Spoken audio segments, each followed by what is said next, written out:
What's up? What's up, buddy? That we were just talking about Miami, Yeah, man.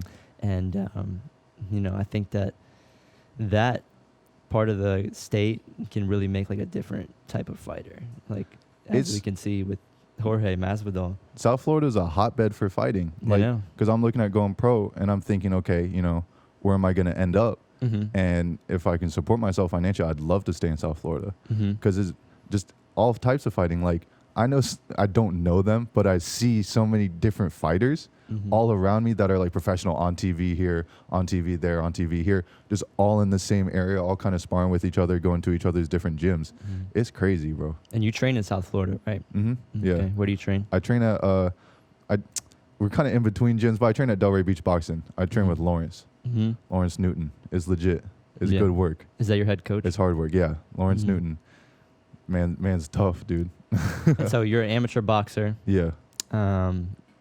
Record of 3-1. Yeah. When do you plan on fighting again? So with COVID, I don't know. Like, they've taken out so many of the different amateur shows because of COVID. USA Boxing.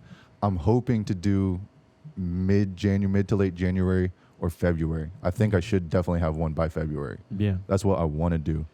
But I was supposed to fight like 2 weeks ago, but the card got full, so I couldn't get on the card. And they've just been so far and few between. They're just doing like no amateur shows right now. And you're dealing with an injury right now, right? Yeah. I don't know what I've done. I'm actually getting an MRI tomorrow. I woke up one morning, I couldn't even do a push-up. I was like, oh my God. So you think that's your thumb? Nah, it was my wrist. It was my wrist. I like literally went to go push myself off my bed. I couldn't even support myself. I said, oh. Ooh. I was like, oh man, I'm in pain. That's how it feels when you jam your finger with like a football. Yo, I was having a beach day, and my boy threw a football at me. It jammed my finger. My beach day was ruined. I said, dude, man, it'll I just ruin your want to day. go home. If it's a good jam, you'll feel it for probably the rest of your life. It's ridiculous. At least a year. It's ridiculous, dude. Oh my gosh. So you've been taking boxing very seriously for the past couple of years. Yeah. What made you get into it, and how old were you? It's kind of a funny story. I feel like it's a different story of why I started boxing. I was 18. I was still in high school. It was like my senior year, and I was over at my boy Noah's house, and we were just fucking around. We were like playing FIFA or whatever, and like just getting hyped up, and he slapped me, and I was like, yo, like you can't slap me. Like that's crazy disrespectful. You were 18? Yeah, I was so mad. I was so mad. And I'd never boxed before. He'd never boxed before. So I dipped. I left his house. I was like, screw that. Like you're not gonna slap me. Yeah. I drive over to like a Play It Again Sports. I buy 2 pairs of boxing gloves. I pull back up to his house, and I said like, yo, we're gonna fight. Yeah. Like you can't, like you're not gonna slap me. Like we're gonna fight. And he's like, okay, like bet. He gets in my car. We drive over to like Lake Sylvan or something. We both put on the gloves. I was with my boy Dominic as well. And he was watching. He was like timing us. And we just start swinging. We just start going at it. I know we look stupid, just like windmilling. But like he hit me a couple times. I'd get mad. I'm like, oh, I'd hit him. We didn't have mouth guards or mouthpieces.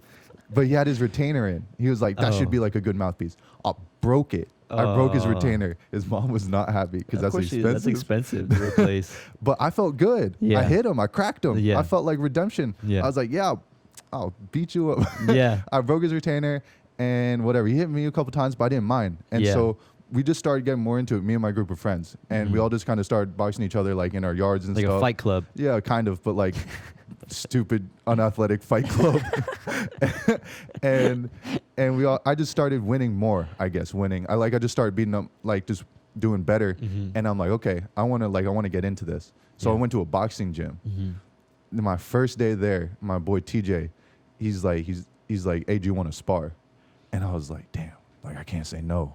Like or else I look like a bitch. Like first day here, I gotta make a statement. You got to. I said, yeah, I'll spar. I got beat up. That was my first time getting beat up. I'm in the ring, pop, ping. Oh, my head's going all over the place. My nose is bleeding, but I loved it. Yeah. I loved it, and I was like, I want to do this again. Yeah. And then again and again, and I want to beat that kid up. And so I kept training before I left for college. Yeah. And so I sparred him my first day there, and I sparred him the day I left, and I beat him the day I left to go to college. And I said, yeah.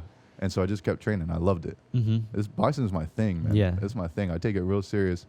And like it's changed just kind of my way of life. Like, made me watch how I eat, Yeah. I exercise a lot, mental health as well as physical health. Like when I'm injured, this isn't too serious. Thankfully, it's been about 2 weeks. But when I'm like really injured and I can't box, I'm like the most depressed I am, man, because I can't work out. I can't train. I'm not around my friends. I'm not in the community that I love to be in. And I'm like, damn, this sucks. And I feel like I'm wasting time. I'm losing time on boxing. I like don't go out sometimes like to clubs and stuff. Like even though I'm in college, everybody wants to go out and party just because like, oh, I got training the next day. Like who wants to go to a club and then get punched the next day and you're all hungover and you're like, ugh, I can't. Like I can't. As an athlete, like I want to really take it serious. As you should. Yeah. I think personally, I might be a little crazy, but the best medicine for a hangover is going to sparring. Tripping. For me. You're tripping. You haven't been hit hard enough then. Dude. Yo. I go into sparring. I'm like, I'm faded. I got to get this alcohol out of my system now. And I'm just like, dude. And then I go in there and I'm just having a good time. You know what I'm saying? And then I get hit and I'm like, all right, I'm up now. You're built different then. Dude, I don't know, I don't dude. even know, dude. I'll go hit the bag maybe. Yeah. I got to sweat though. My girl thinks I'm crazy. She's like, dude, why are you like running? Like we were too hungover. Like, why are you up in the morning? Part of it for me is like, oh, like I feel gross, like odd, like I've just abused my body. Let me go like train and work out. You'll see it a lot. Like if I go, out for a night of drinking, or like I'm out somewhere. Yeah. The next day, oftentimes I'll go for a run, and I'm like, I push myself on that run because I'm like, man, I gotta make up for it. Like whatever. I'm having fun, but like I don't have a fight coming up. But let me run. No, that's definitely how I feel. Yeah. I feel like you gotta. You tax your body at a certain amount, like in unhealthy ways. Yeah. I mean, it's only right if you kind of do some repairing and, you take care of yourself with like vitamins and everything. But yeah. I got to look more into that. I don't know nothing about that. Dude, I don't even take that many vitamins, but. Little Flintstone gummies, you take 2 and you feel invincible. Dude, I take 3 and I'm punching through a wall. I can hear people's thoughts. But I take vitamin D right now. Okay. I take 5,000 IUs. No clue what that means. It's a lot. It's like the most you can buy. Oh, it's the most that you can have in one capsule. But slight little vitamin D flex. I got you. No, it's good. Vitamin D is really important because, as you know, we get it from the sun. Yeah. We get it from milk, and a lot of foods have it. But vitamin D is arguably one of the most important vitamins in the body. So important actually that it could be considered a hormone, the way that it is metabolized in your body, because. I was actually listening to Dr. Rhonda Patrick on Joe Rogan talk about this, saying how they did a study on people who had really adverse effects of COVID. So the people who were hospitalized, they had really intense symptoms of it, on death's door type things. Yeah. And it was like 95, I think it was more, 98% of them were vitamin D deficient. Oh, well. So there was I wouldn't say correlation, but there was a correlation between your vitamin D levels and how a disease like COVID-19 impacted your body. True. It's so much more important than just getting sunlight. Yeah. It's it's for your bones. Yeah. It's for your muscles. It's for your liver. There's so many different positive things that can happen if you have a lot of vitamin D. Yeah. And that's why, when you go in the sun, when you're in the sun a lot, you kind of feel like you have more energy, right? Like Wally. So, yeah, well, if I'm out, what's funny? I don't know. I don't know about you, but if I spend a day at the beach and I'm out in the sun, I go home, I'm ready to pass out. That's different though. You're drinking, you're running around, playing with frisbee and shit. But no, I do feel you when so let's just say I don't know, I'm having a bad week. I'm injured, so I'm just in my room all the time. Yeah. And I'm getting no sun. I definitely feel way more lethargic and lazy, and I'm like, I got no motivation to do my schoolwork. But then, if I'm out and I'm being active, because down south I live 15 minutes from the beach. Perfect. I love it. I try and go to the beach for at least 30 minutes, and I do feel more energized. I'm like, okay, cool, I'm ready to start my day now. Let's get this work. And I love it. If I'm more active, you're right, more active just out in the sun, I definitely feel like that just kind of keeps up throughout the week. Yeah, and activity as well, just working out. Yeah. And I think that's what a lot of people don't understand is when you exercise, it does the opposite. It gives you more energy. It doesn't make you tired. When you exercise, when you get that circulation going through your body, it actually boosts your energy levels. You're able to do more. You feel like you want to do more. You feel more motivated. Yeah, and you feel like you got tension in your body, mentally and physically. You got that out. Because people fail to realize that we are animals, so we have bodies, we have muscles that are meant to do work. Yeah. And if you don't do that, you know, there's a lot of adverse effects that go on in your head and your body that, you know, a lot of people don't want, you know. I know that I have to work out or I will go crazy. For real. I feel like a chimp, dude. Like if I'm not if I'm not doing something that's physically taxing on my body at least 3 to 4 times a week, then like I'm gonna start going off the rails. Like I'm gonna be like I'm gonna start like getting kind of like, you know, a little bit of animosity within myself. Like, you know what I'm saying? I'm gonna have like tension with people. I'm gonna get snappy. So I have to do that not only to get the tension out, but just to feel better. I've always felt like going to the gym is just a little bit therapeutic.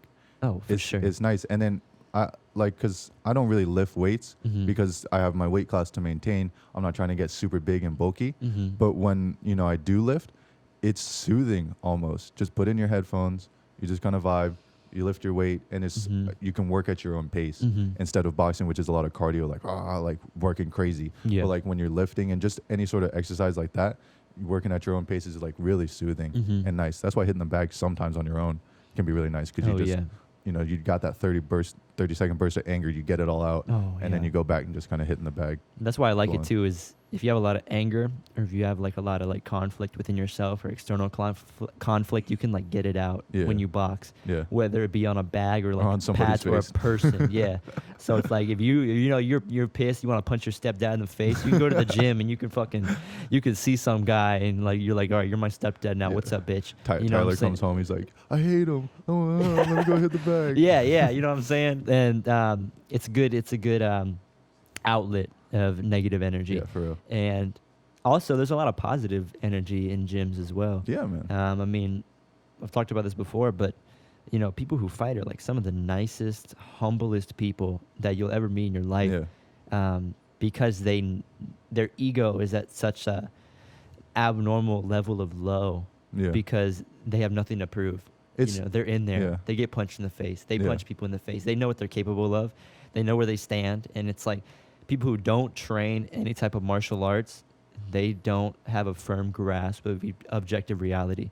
And that's where the ego problems come in. I've always like, in terms of like street fights, it's really funny because I feel like I've seen where guys, you can just tell they're insecure because they don't actually know how to fight because they don't know that.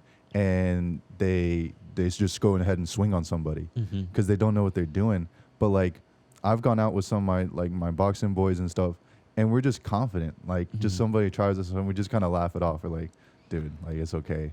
We just have nothing to prove, you know? But like, you know, you take another one of my friends that isn't in the gym, that isn't fighting. Someone tries him, he's suddenly, you know, all jacked up, like, oh, I gotta fight. And I'm like, bro, relax. It's not that deep. Chill. It's crazy. Somebody get this man a drink. For real. Yeah, and it's, I know exactly what you're talking about. Just you go downtown, you see it. You go anywhere to a nightclub, and there's like dudes with like that. Especially with these frat, like college type guys. Dude. Always got something to prove. Always. And that's just people who've never been punched in the face before. And it shows. I had heard a conversation, and someone was talking about like people who get in street fights clearly have just never been in a fight before because they don't understand the dangers of it. They don't understand the pains of it. Like, I know a street fight's dangerous. I'd like getting hit with no gloves on. That's crazy, man. Oh, dude, that's the worst. That's crazy. I got no desire to do that to somebody or get hit by that. I avoid conflict at all costs. All physical conflict. I'm not. If there's a way for me to not fight somebody, I'm gonna do it. There's no point. I feel like there's just no point. I don't want to get arrested. I don't want to hurt somebody. I don't want to get hurt. I don't want to get jumped by a guy's friends. Okay, cool. I think it's a one-on-one. Yeah. Turns out he's got 3 buddies. I beat this one guy's ass. Yeah. His 3 buddies like, oh shit. They come in. I get socked from behind. Like, there's no point. That's why you gotta have kicks, bro. Yo, no. I don't want to. No. I'm doing no. What? I don't want to do a kick in a street fight either. You know what? I believe in, and like I do boxing. I love boxing. Yeah. But like all respect to wrestling and jiu-jitsu because it was a crazy statistic. I'm going to throw out a statistic. Could be completely wrong. But it was like 90% of street fights ends up on the ground. Yeah, that's true. It's a whole new world for me down there. I get taken down. That's terrifying for me. I don't know what I'm doing. I'm going to throw crazy elbows. You know, I've seen stuff on UFC, but that doesn't mean I know what to do. You know, cool. Okay, I'll go for the neck and try and choke him out, get it done with. You know, just try and hug him, try and control him. But someone who actually knows what they're doing on the ground, it's a whole new world. It's scary. I don't want to do a street fight dude takes me down. All of a sudden, okay, my hands are useless. Yeah, you're just you know you're in the water and you don't even know how to swim. If I get into a street fight, I'm gonna point at the ground and be like, "Hey, don't be a bitch. Don't go to the ground. I'm gonna try his ego. Don't go to the ground. Let's fight. Let's stand up and see how that works for me." You try to say that with those cauliflower ears. Yo, I walk into public places, and normally feel supremely confident. Like not in like a douchey way. I just walk in. I feel like you feel comfortable in like your I body. feel comfortable. Like I think I could take most people in here. Honestly, Is that what you think about in every room? It's something I unconsciously do. I walk into a doctor's office to get my wrist fixed. Yeah. I gotta fuck this doctor up. There's this Russian dude chilling in the corner, big old beard, okay, cauliflower ear, American top team shirt, sweatpants, Dana White's Contender Series slides. And I sat there and I said to myself, like, this is the first time in a long time I realize I'm no longer the toughest guy in the room. I looked at him, I said, damn, something goes down, he's gonna beat my ass. Well, I hope nothing goes down in your doctor's office. Yo, I mean, I hope so. Dude came up. He's like, "Lady, I need help with my knee," and I'm like, "Help him. I don't want him to get mad." You need to get this guy assistance. Yo, for real. Before he gets mad. You know what I'm saying? Those Eastern European dudes are different, man. Yeah, I mean, I think the climate and the culture, and just how you grow up, it definitely influences what type of person you become. They're crazy, like in a good way. Just like. And it's so funny because their trash talk isn't even really trash talk. You know what I'm saying? Like when Khabib looks at the news report, like the presser, he's like, brother, this guy's not in my level. Brother, I would smash this guy in 2 rounds. Everyone's like, oh, that's trash talk. That's just Khabib being honest. Yeah. That's just Khabib like, I'd kill this fool. Easy. Like, he he's not on my level. also has a lot of honor and he's very respectful. Exactly. So he doesn't really talk shit like that. I know. It's so funny, but they all say the same thing like, brother, he's not on my level. I smashed this guy. And it's just done with. And you know they're telling the truth. And you know he's going to smash you. And you know it. That's got to be so terrifying to go in there and know exactly what his game plan is. And you can't do anything about it. That's part of what makes Khabib so great. You know that man's going to walk you down. He's going to throw you down, do the Dagestani handcuff, wrap your legs up, and just bop, bop, bing, you in the face for 4 minutes. And then submit you somehow. Yep. Just done with. You see this look of like, just like, oh shit, what have I got myself into with these guys on the ground against the cage, dude? They look up at the clock, they look up at the timer, and they're like, man. They look at their corner. I need to do a different job. Their corner's just like... Yeah, they don't know what to do. You know what's coming. Yeah, you know what's coming. It's and you can't do anything about it. Not a thing. 29-0 though. He did, and without a cut. He's got no OCD. Without a cut. For real. Only lost, what was it, 1 round against Conor? I think it's only 1 or 2. I could be bullshitting. I think it is 1. Yeah, maybe I think 2, it's only but 1 round. I mean, I think it might be a 2. In his entire career. He's dominant. He is definitely the most dominating combat athlete of all time. Do you think he's GOAT, or do you, like, because there was a big argument? He's the GOAT, bro. It doesn't matter. It doesn't matter about anybody else, because regardless of whatever you have to say about fucking John Jones or Royce Gracie, they might have never lost either, but they've faced adversity. They've been cut. Yeah. This guy doesn't get hit. That's what I'm saying. This guy does not. He's the most dominating combat athlete of all time. There's nothing you are going to be able to do to stop him from imposing his will on you. Yeah. And that classifies you as the GOAT. I mean, there's weight classes and everything. Yeah. Obviously, if John Jones fought him, I mean, they would be... Oh, well, yeah. But pound for pound, I think he's definitely up there. And people forget about Mighty Mouse, too. Mighty Mouse is legit, man. Mighty Mouse never got any respect, and I think it's just because he's little. Yeah. He a little bit cheesy. He's like 5'4". He wasn't anything like super crazy, like outlandish. But he's dominant. And I think I had heard, they talk about sometimes when you're just so dominant, it's almost boring to watch. Like no one just wanted to watch him because they felt like there was no competition for Mighty Mouse. Yeah. He was murking all these dudes. And the UFC was like, we're getting no money. Nobody wants to watch him. We already know the outcome of a Mighty Mouse fight. Yeah. Let's just sell him. Let's just odds send him are like let's trade him. Negative 2,500. Yeah. Like, all right, he's definitely going to win. One of the craziest submissions I've ever seen was Mighty Mouse's like flying armbar like on the dude. I was like, he's a wizard. He's a wizard. He has a very, very high fight IQ. Dude, he's crazy. He definitely is. And he's 5'4", and he is a monster. Yeah. He now fights in one... one championship. Yeah, he fights I don't know how one. he's doing over there. I lost track of him ever since he left. Dude, I don't even know. I heard he had some tough fights though. I mean, I heard like the one championship. A lot of the UFC guys went over there and got thrashed. Like Sage Northcutt got murked. Did you see that? No. I didn't. Northcutt got knocked out, bro. Oh. His whole eye was sunk in. Ooh. Buddy caught him with a right hand. Northcutt went face first. Done. Who's the guy that Conor pieced up for the second belt? Eddie Alvarez. Yeah. Eddie Alvarez went over there. I think he's like had traded wins and losses. Yeah. A lot of the UFC guys that went over there kind of got some smoke. There's some definitely good competition. Yeah, and dude. they go over there for the money. Their pay is comparable to the UFC. Yeah. And it's also a new experience. I mean, if you feel like the UFC isn't treating you right, that's like another thing you can do. You can also go to Bellator. PFL. Yeah. Alex Nicholson. That's the only guy I know in there. Bare knuckle boxing. If you're really a savage. Bare knuckle. I have a problem with that, man. It's very violent. It's not even that. I just think it's not a smart career choice. Like the longevity in it is no good. Like you're 50 racks a fight. You're gonna like you saw with Nate Diaz and Jorge Masvidal, all that scar tissue on Diaz's face opened up real quick, and that's with gloves on. You keep doing bare knuckle, you're gonna keep scratching up your face. By your fourth, fifth fight, dude, you're gonna open up like that, and they can just call it. Your hands are gonna get messed up.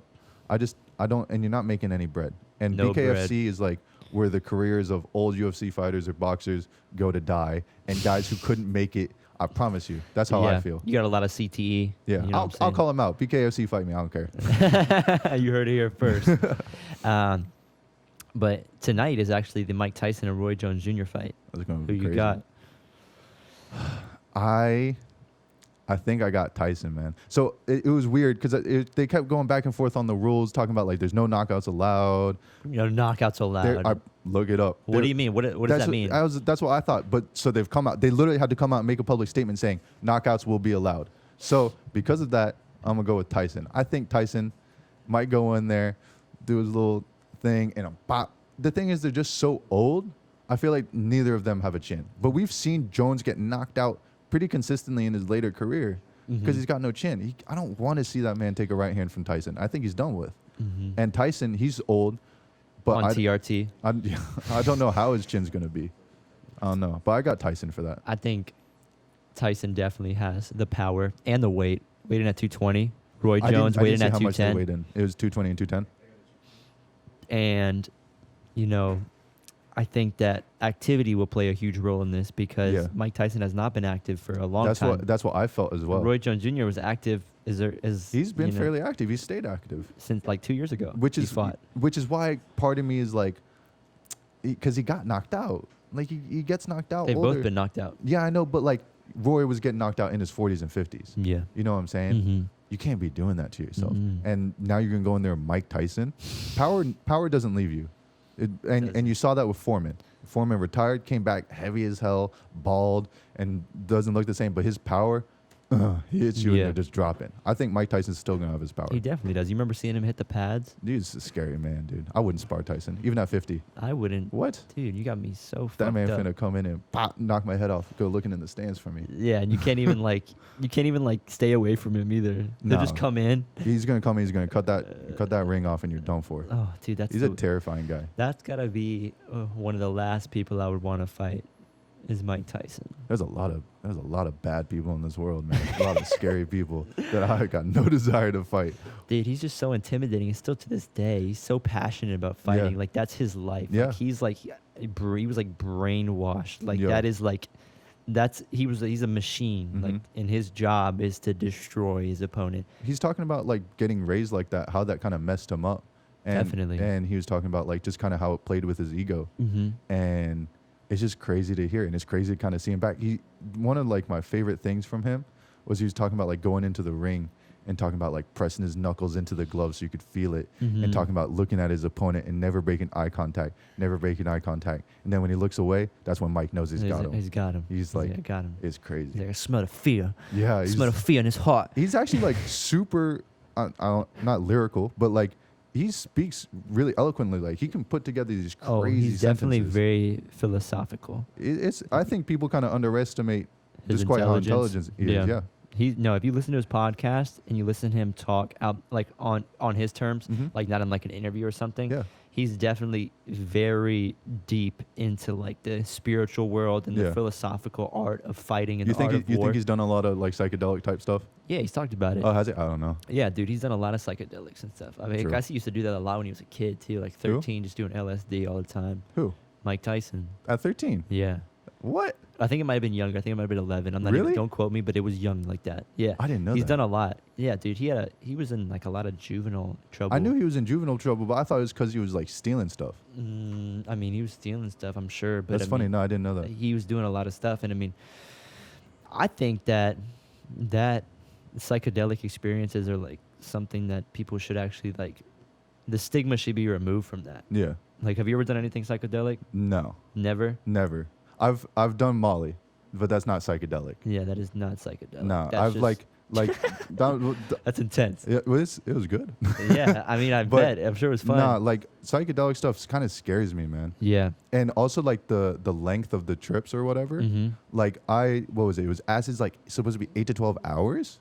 It's like 12 hours. Bro, being sober for 12 hours just normal can get tough sometimes. Just all these thoughts running through your head. Imagine tripping for 12 hours. I couldn't do that. Now, that's LSD.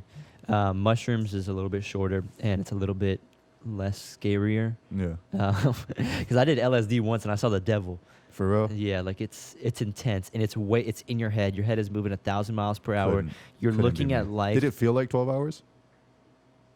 Dude, it felt like it was never gonna end. Yeah. Oh no, I couldn't do that. Dude, I'd freak out. And then it felt like, all right, dude, we're past the peak. You know, it's gonna start calming down. No. And you're like, And boom. then it comes You're up looking again. at something, and then like something starts like, I don't know what people were talking about with the hallucination thing, because I mean, I probably didn't take enough, but I didn't see anything that wasn't there, Yeah. except the devil.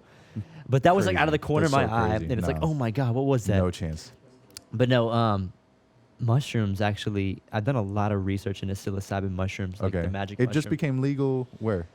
It just became legal in a lot of states, actually. Oh, cool. It is. You moving there? Nah. it'll be legal within 10 years federally. Yeah. Right. It'll follow. I think we're just moving in that direction slowly but surely. We're starting to see the kind of just the benefits of a lot of these things that had a lot of bad stigma on Yeah, it. they have and a we really just never bad really rap. thought, yeah. And it's like you said, you're scared because I am scared. because of what you've been told about it. Yeah. Like you only hear the bad stuff. Yeah. Nobody tells you that this is probably one of the most beautiful experiences you could possibly have in your entire life is Yeah. like doing like psilocybin mushrooms Mhm. because it makes you so empathetic. It's hard to explain, but you look at life through a perspective that you never had before. Like for example, this was like a while ago, but Yeah. I had taken some mushrooms and, you know, it calmed down. I was at a park and everything, and I went Okay. home, and I was in my backyard, and I'm looking, and there's like this opening in the trees, Okay. and I'm like, like, has that always been there? Like, did someone just cut down a tree or something? Yeah.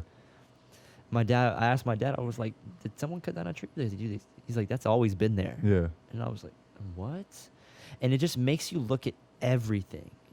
And it not only can help you like be a nicer person, it Yeah. helps you like think about how other people feel, Yeah. especially when you're on it and the lasting effects. Mhm. Generally, those effects are so intense in your mind that it's like a memory you'll carry with you for a long time. And it'll like, I mean, hopefully it'll like change you who you are as a person. I always Yeah. come out of it as a better person. Yeah. And even the bad trips, those are the ones that you learn something from. You like learn something about yourself. Yeah, because Yeah. the reason why You I just having think to you fight have bad yourself on it. trips, yeah, the reason why you get that paranoia and everything is because you probably realize how vulnerable you are, Mhm. how vulnerable you really are. Yeah. Because we walk around and everything, and we live relatively safe compared to most of human history, and Yeah. even most parts of the world. Yeah, we do. We're living good. We live so good. It's kind of crazy. You just sit there sometimes. Like I've sat there sometimes, Yeah. just like, dang, like I'm really like fortunate. It's crazy. Really fortunate. Yeah. And when you take that, you realize how vulnerable you are, how much Mhm. danger there is, and that's why I think people get paranoid, whether it be on mushrooms or like weed or anything. Yeah. You know, they get paranoid because they realize how vulnerable they really are. Yeah. But you know, there's actually a lot of benefits to taking mushrooms. I know they're actually using it to treat PTSD now and depression and Mhm. anxiety in microdoses. Yeah. So they give you a smaller amount, so you don't really trip, but you're in this State of like. very low intensity Mhm. state of euphoria, Okay. and you can be focused. Yeah. It helps you with focus. Some effects of that is increased visual acuity. Okay. So you can not only see colors more vividly, Yeah. but the acuity increases, so you can see more detailed. I feel like I can see farther. Yeah. I feel like if I'm looking at like a bunch of trees, like I'm out in the woods or something, I can like see motion. Okay. Like I can see anything that's moving in my field Are you of gonna vision. become like a grade A hunter all of a sudden? Dude, you don't want to put me in there with some mushrooms and a 22. I'll come out of that bitch with a fucking bear, dog. They'll be like, man, Adi was the best hunter to Dude, ever I'll live. try and go- What is your secret? I'll try and go choke a bear, dog. I'll sneak up on that shit. Yo, Khabib wrestled a bear as a kid. Bro, I don't give. Bro, he didn't wrestle a fucking bear, dog. It was a baby bear, and You wrestle it? Bro, I'll wrestle that shit. What? Stop the cap. I'll wrestle That it. bear rip your face off. Bro, it was like it was their bear. It wasn't like just a random bear. Are you trying to downplay a child wrestling I'm with a saying, bear right now? don't gas this man like he actually wrestled a huge bear. He wrestled an adolescent at most bear, and it weighed less than 200 pounds. No, I will stand by this. Khabib wrestled a goddamn bear. He wrestled a grizzly bear, and the bear was scared to come back for a round 2. I promise you. Khabib is the GOAT. What? Trying to talk down on a child wrestling a all bear. I'm saying, dog, is I wouldn't have let that bear walk me down like that. I would have changed levels on that bear, and I would have came in with an ankle You would pick. sweep the leg? And dude, I would have not. No, I would have swept the leg. I would have Sotogari hip tossed him right under the ground, and then I would have went for a knee bar. You would have subbed him?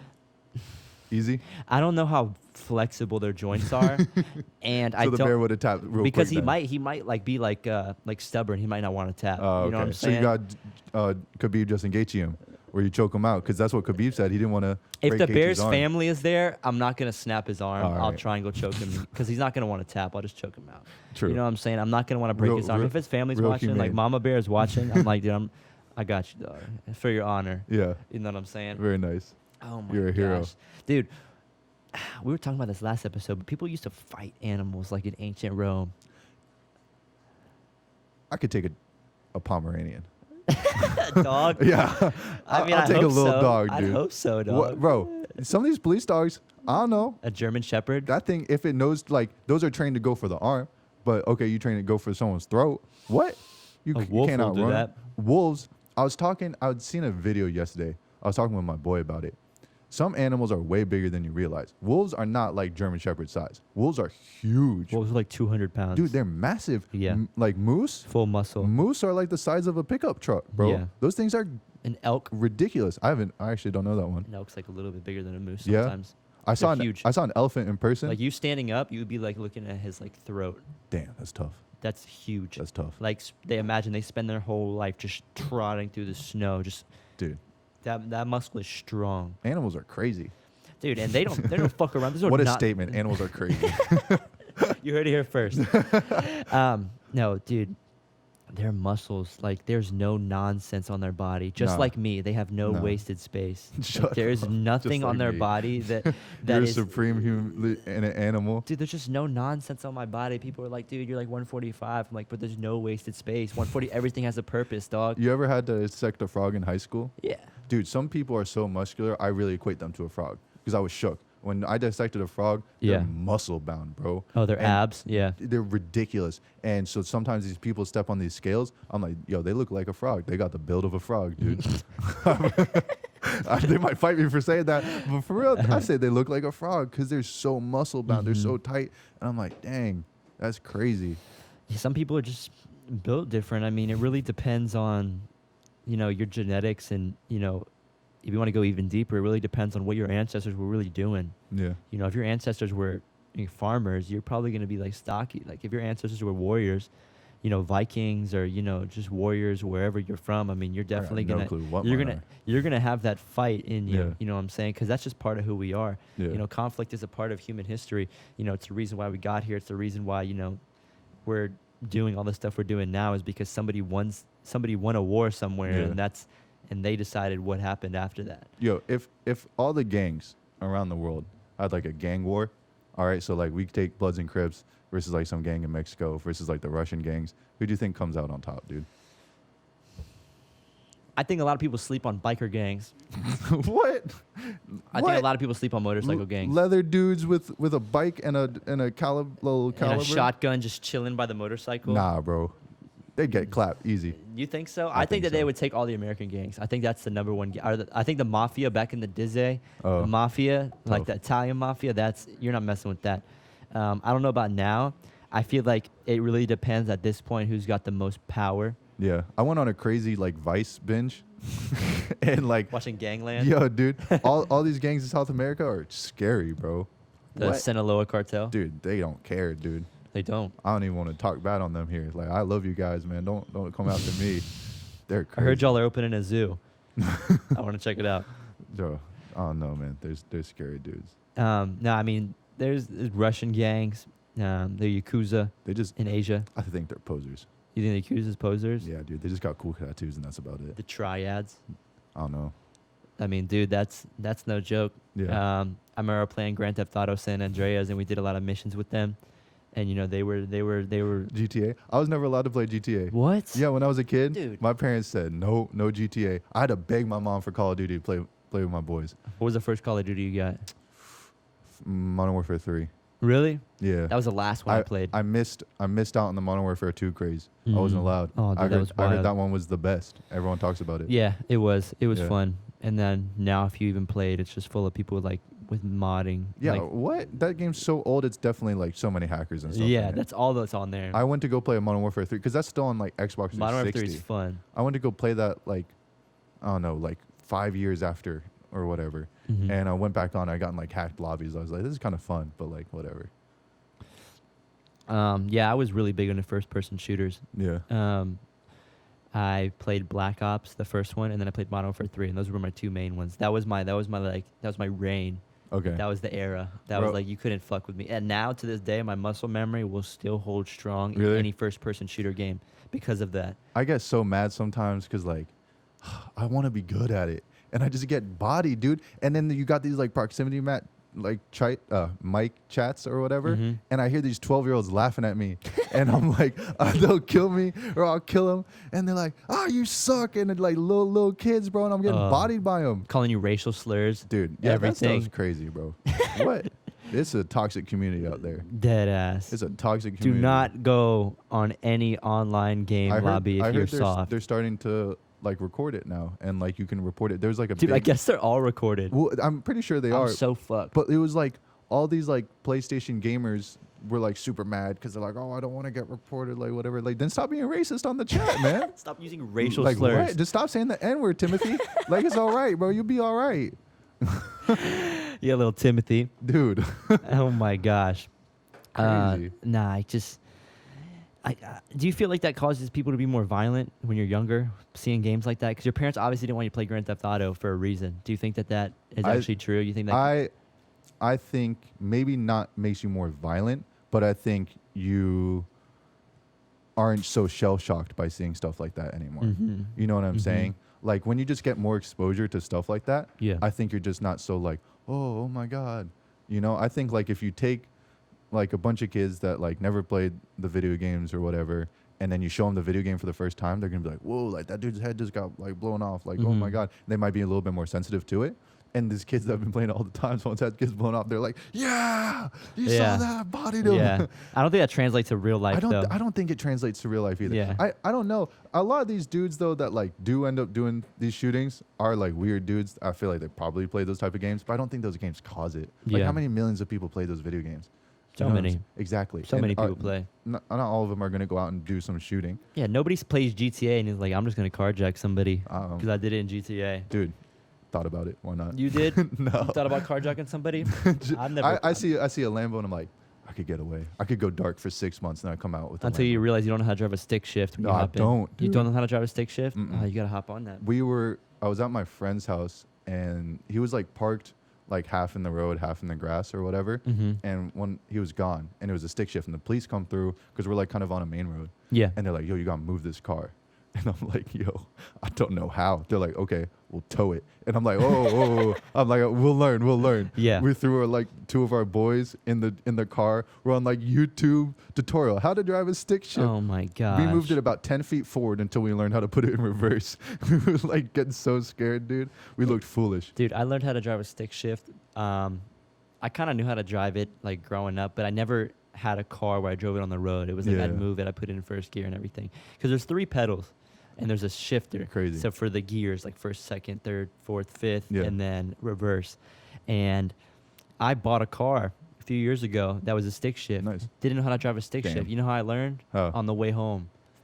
Dude, I learned how to, dude. You're tripping. Stalled every time I stopped. And it's like when you get up on a hill, it will roll backwards, right? Oh, dude, that's the scariest thing. Yeah. If I'm pulling out of, thankfully we live in a very relatively flat place. But like outside the gym I used to go to, it'd be like on an incline, like a 45-degree angle at a red light. Dang. So I would be right there, and dude, there'd be a car behind me. They'd be like right on my ass, Mm-hmm. and I would have to be able to, you know, let off the clutch and go forward. But like, there's that second where it goes back, and I get so scared, and I would just hold the brake and then put my hand out the window. But you got to go past me. Yeah. Because I would be like, dude, Really? I'm gonna roll into you, That's and my crazy. car's gonna stall. Dude, Yeah. that was a very terrifying thing at first. But now I feel like I'd like to learn how to do stick. You definitely just should. To look cool. It adds to your sex appeal. Yeah, dude. Girls like it. I bring a girl in my Sonata, and it's like the Prindle. I'll take it in the left where you can tap it forward and it goes up a gear. And the Triptronic. Yeah, that fake ass stick shit. Yeah, I'll drive a stick. What's up, girl? Yeah. Nah, dude, it's I like it because I feel like I'm more connected with the car as a machine. I feel like I'm actually doing something. True. Because like now that they have autonomous driving, it's like you can just fucking turn that shit on and just sometimes I get in my car and I get home and I'm like, dang, I really just drove. I don't even remember driving. Like, you just ever have those moments you just like, how long was that drive? Like, what? Yes, I know what you mean. So crazy. When I used to work at Disney, I lived in Castleberry, so that's like a 45-minute drive. Okay. And I would be in like autopilot, and I'll be driving a stick, eating Waffle House, listening to a podcast all at one time at like 6 in the morning. The sun wasn't even up, and I'm like, damn, I just got to Disney. Fuck a Tesla, dog. I just drove here with my kneecap. Yeah. Yeah. I like a stick shift. I gotta get better about that. I'm kind of irresponsible sometimes. I'll break an Angry Birds record on the highway. Oh my gosh, dude, that's fucking wild. You play games on the highway? I used to. I'm good about it now. Holy shit, dude, I'd be watching videos. You know when like the game pigeon came out, like on text? Game pigeon, yeah, with 8-ball. Yeah. Me and my friends would be driving somewhere, and then they get a text from me with a game pigeon, and they're like, Daniel, why are you playing that? We're on I-95 right now. Yo, we're chilling. I actually have I only got one ticket, and that's it in like 4 or 5 years. What was it for? Speeding. Damn. Oh, dude, I was so unlucky.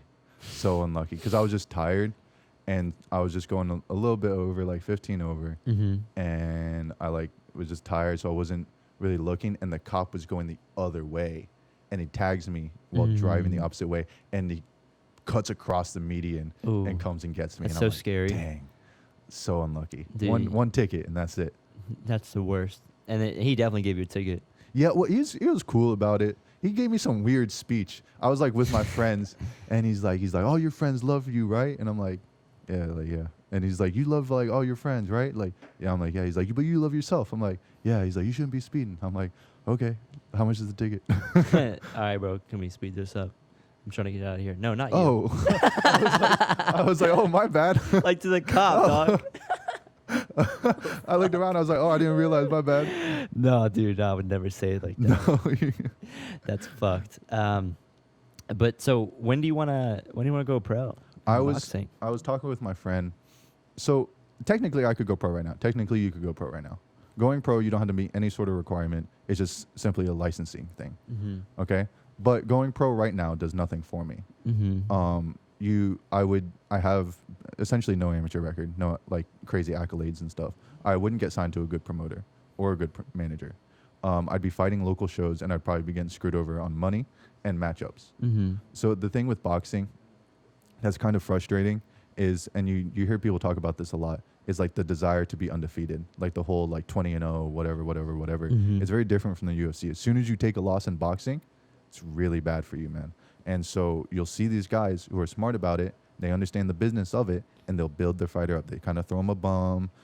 You know, first couple fights, you get the knockouts, you get the record. Okay, you step it up a little bit. You get a guy that has a decent looking record, but you know he's fought bums and you know he's a bum. You know you're going to beat him. Mm-hmm. Okay, cool. Now you're 10-0. Yeah. Okay, now you're 15-0 and you're going to be on TV. You're fighting guys that are also, 15-3, 21-2. You know, guys who have lost before. You make you look good, but they have good records. You're going to win, but they have good records. Cool, you move up and up and up. Mm-hmm. Okay. Those are guys who have the amateur record. Those are guys who have the accolades. Those are guys that promoters believe in, invest in, and want to build up. Mm-hmm. I turn pro right now. they're they see me spar, they might be like, oh, cool, he's got talent. They're not going to want to invest all that time in me. Yeah. I'm going to get thrown hard fight after hard fight after hard fight for a show that's not on TV, for a show that does nothing for me. Cool. Let's just say I take a loss. People lose. I lose. Okay, let's just say I take a loss. Now, there's no chance, I'm going to get built up. No one's going to want to watch me. And my career's ruined at 22 for no reason. So I want to continue in the amateurs. I want to win tournaments. I want to get this. I want to get these belts. And then I want to look at going pro and, start looking at this promoter, this manager, this guy to build me up, to get me the right fights. It's not that I'm scared to fight somebody, but I don't want to take a hard fight on an unknown card. For a $50 gift card to Starbucks. Exactly, for nothing. Why would I do that to myself? Your first fight is supposed to be, you knock that full out and you make a statement. That's supposed to be your first 2-3 fights. And then you get some tougher fights. Then you get the rounds in. And then you start building the clout and the stamina. And you work your way up. There's no point in me fighting another top amateur from my first fight and then I lose. No point in that at all. So I want to continue, probably be around 24, 25 years old when I go pro. That's what I want to do. When's your birthday? March. So March, you turn 23. So I'll be 23. Two so more years. Another, about 2 more years. I think another 2 more years, given no injury. I progress fast, and that's not even me just like whatever. No, I progress sure. fast, I learn fast, and I've been getting better and better. And okay, cool, I stay injury free, and I work and I'm in the gym for 2 more years. Like I'm already competing with really talented guys. I'm already competing with really talented amateurs. Yeah. Okay, cool, I build up that record. I continue progressing. 24, 25, I'm ready to go pro now. And then hopefully I can build a career from there. Yeah. And build it intelligently. Because I've seen a lot of wasted talent, man. It's a business. A lot of wasted talent where guys are better than some of the guys on TV, but they weren't managed properly. And all of a sudden, it's just the guy in the gym that everyone's like, oh, he's so good, he's so good, he's so good. But he's not given the opportunities because he didn't manage his career properly. It's a business. You have to be really smart about it. Yeah. You have to be put in the right positions, like you said. You got to pick your fights correctly. There's like a science to it. Also, the clout is important as far as your following. Yeah. You want to have a big following because once you go pro, you want them to, have a reason to pay you. You want to be pulling in your own viewers, and they want to see that too. And that's why they're going to want to pay you, is because they're getting more exposure. A couple boxers come to mind when you talk about that, like Ryan Garcia. He's talented. Don't get me wrong. Like that kid will murk a lot of dudes. I mean, obviously he was a top amateur, but I don't think he's the next, greatest fighter in the world. But he's marketed well. He's marketed so well. He blew up on Instagram. Social media. Blew up. He's now really smart, and he's got his own YouTube channel. Yeah. Which he's managing. He collabs with. It's annoying. I don't like it, but it's a business. He collabs with Jake Paul. I don't care for Jake Paul, but whatever. Jake Paul has a lot of followers, and now Ryan Garcia gets a lot of followers. Yeah.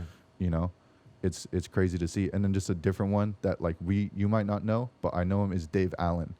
He's a British fighter, a British heavyweight. He's more of he was never championship material, but he'd headline cards and he got a lot of money because he's so funny on Instagram. He has a base following. He has his own niche, and he's smart about it because he has his own niche, because he's funny, and he's got these core fans that will go to bat for him. Eddie Hearn, the promoter for Sky Sports in the Zone, knew that and puts him on the big cards because he knows he's going to get those core viewers to pay for the pay-per-view. Exactly. Yeah. And that's what people say with Conor too. Because Conor is, obviously an amazing fighter and athlete, but his charisma and his star power, as far as how entertaining he is what attracts a lot of viewers. And also, I think how he handles loss. He did handle his loss with grace. Yeah. He's humble in his victory and defeats, is what he said, and I think that's the most important thing, because everybody loses. Yeah. Everybody's gonna lose, and it's really important to show that you can lose. Yeah. Especially when you're somebody like Conor, who's very braggadocious and very confident in their abilities. Yeah. And when you lose, it shows a sense of vulnerability that people can appreciate and relate to, and they'll respect you more. You see that a lot. Same thing with Chael Sonnen. When he lost to Anderson Silva, he got very candid in his post-fight interview. He's like, it sucks, it hurts. He's like, I'm always coming up second. And it was a very raw thing. And when before Chael, he can't even speak, he can speak English, he's not talking, brash and bold. After the fight comes through, whatever. And I don't know if you've seen it. Have you seen anything with Deontay Wilder right now? Have you heard about that? Is he still talking about every excuse in the book for why he lost? I was actually I had a lot of respect for Wilder. And I still do like the guy's got animal. crazy power. He's an but animal. the way he's taking this loss is bad, man. Yeah, he first came out with, "Oh, my suit was too heavy," or "Oh, my trainer is spiking my water." That's what he said. He fired his trainer. He said, "Oh, Tyson Fury had egg weights in his gloves, and that's why I had like an egg weight shaped mark on my head." Oh, like all these excuses, and it's just a bad look. I think it's a really bad look. And Wilder finished the fight. He said, "No excuses, whatever." And now he's come back with like 10 excuses. Every excuse in the book. Crazy. Dude, that suit weighed like 40 pounds. Yeah. How much did he weigh? I think he weighed in probably like 210. He's like a pretty 6'9". light heavyweight.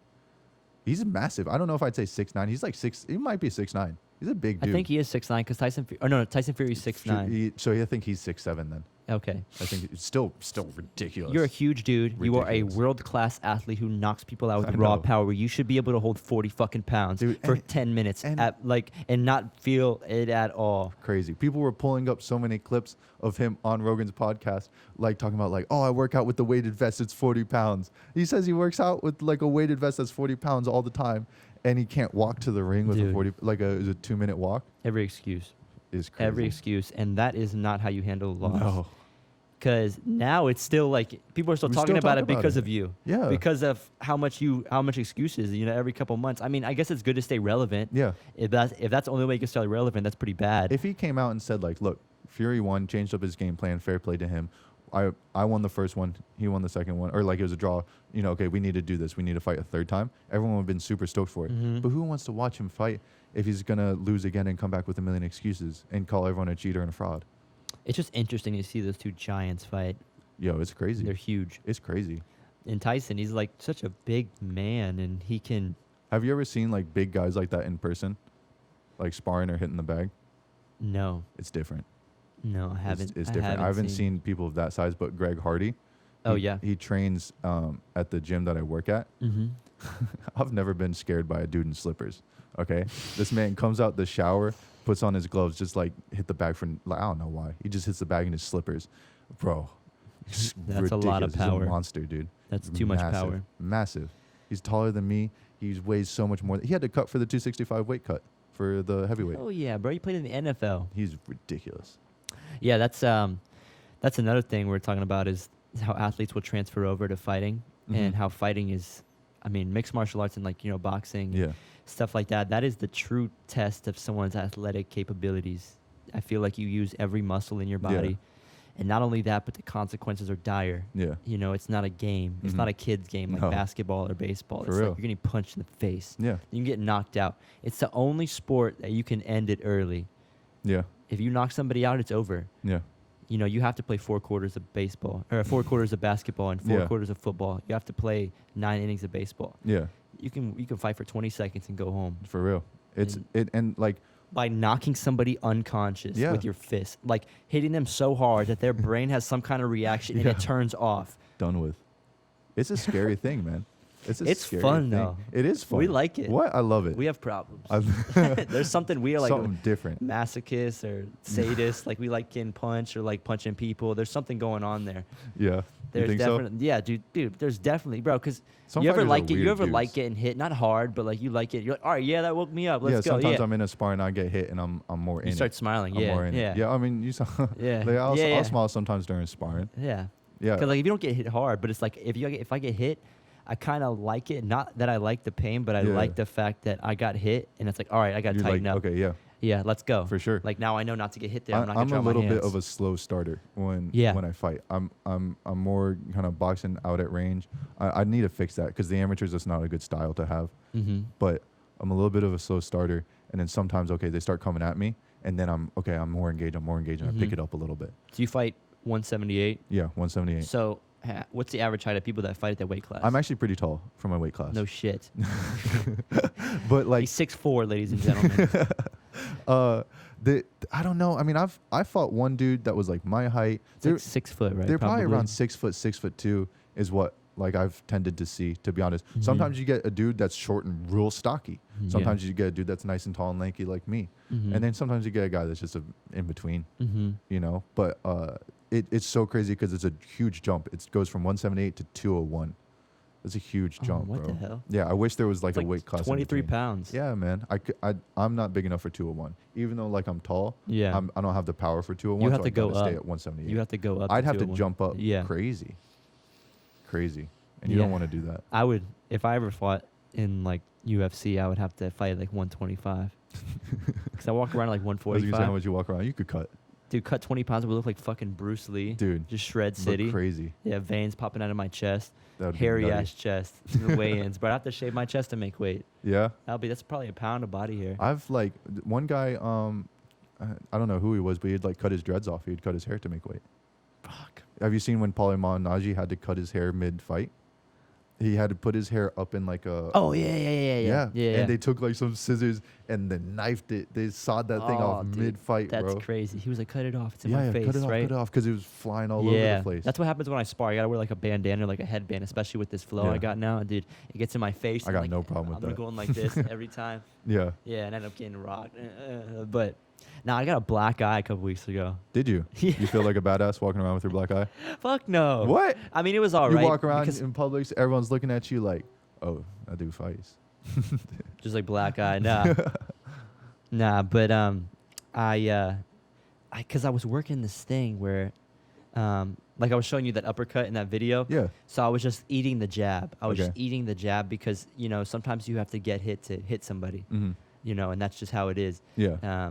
Real fighters know that. Like like if you, You're in gonna order to get hit land a good regardless. punch, like you might have to take a hit to Yeah. open that spot up. Mhm. And that's just the thing is like I'm orthodox. So when they throw the jab, I come up with the uppercut. Yeah. And I just kept getting hit there. I don't remember a specific punch where That's I got funny. hit really hard. Yeah. I think it was just the constant trauma throughout the course of that Yeah. sparring session that led me to get a black eye because I was like, damn, like, Sometimes it Be a doesn't even problem. have to be like a crazy hard punch. It just hits you in the right spot, oh, man. dude, hit me in the right spot. And Yeah. I was like, damn, dude. And I had just shaved my beard and everything, so Dang. I was looking like a straight hoe.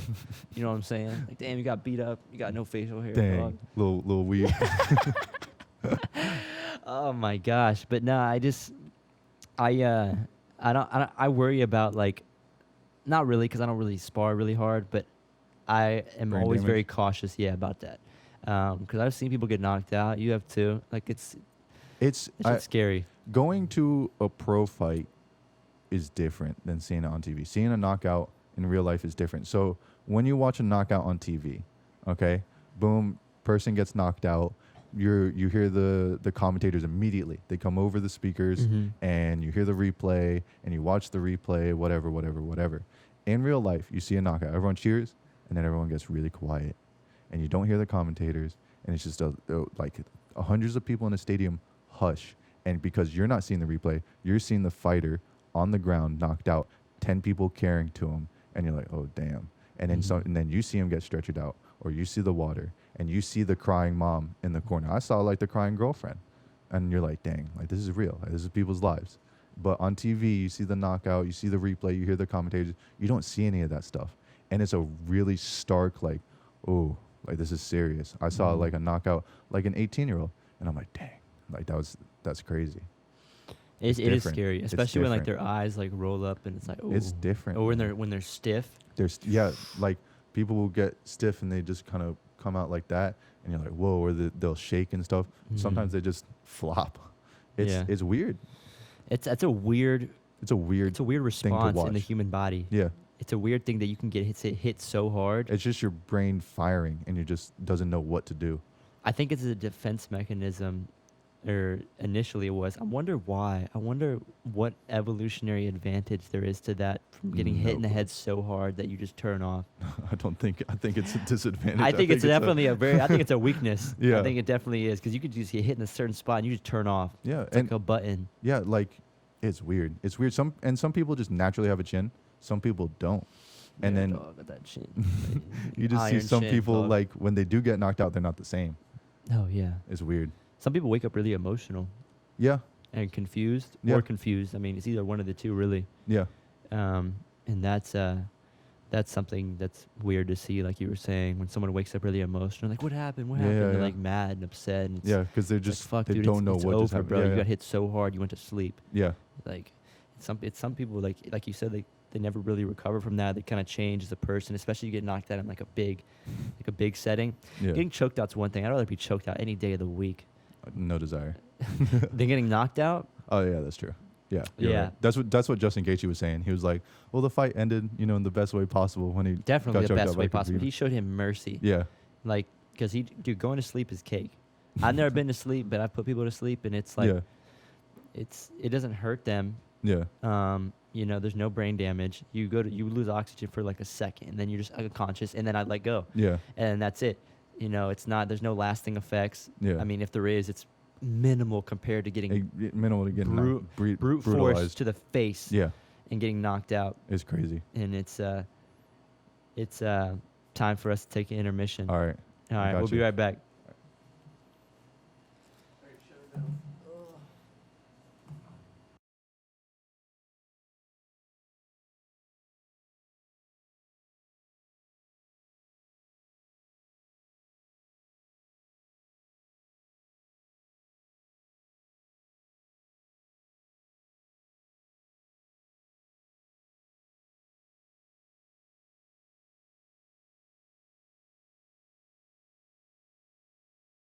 And we're back. So you were just telling me how the promotion USA Boxing doesn't allow you to have beards. Yeah. What the hell is that? Why? I don't know what that's about, but you've got to shave like either day of or night before and be freshly shaven. Like any stubble, they will not allow you to fight. I've seen it happen. No, And that's only amateur though. only amateurs, yeah. Dude, that's so weird. It is. I would I plan it out because I shave and then I don't grow hair back that fast. So if I shave like 3-4 days before, I've got all this weird stubble and I don't want to reshave like absolutely nothing. So I'll wait. I'll let it grow out the night before. Boom, I shave. I show up baby face. Damn, you should go pro faster because of that.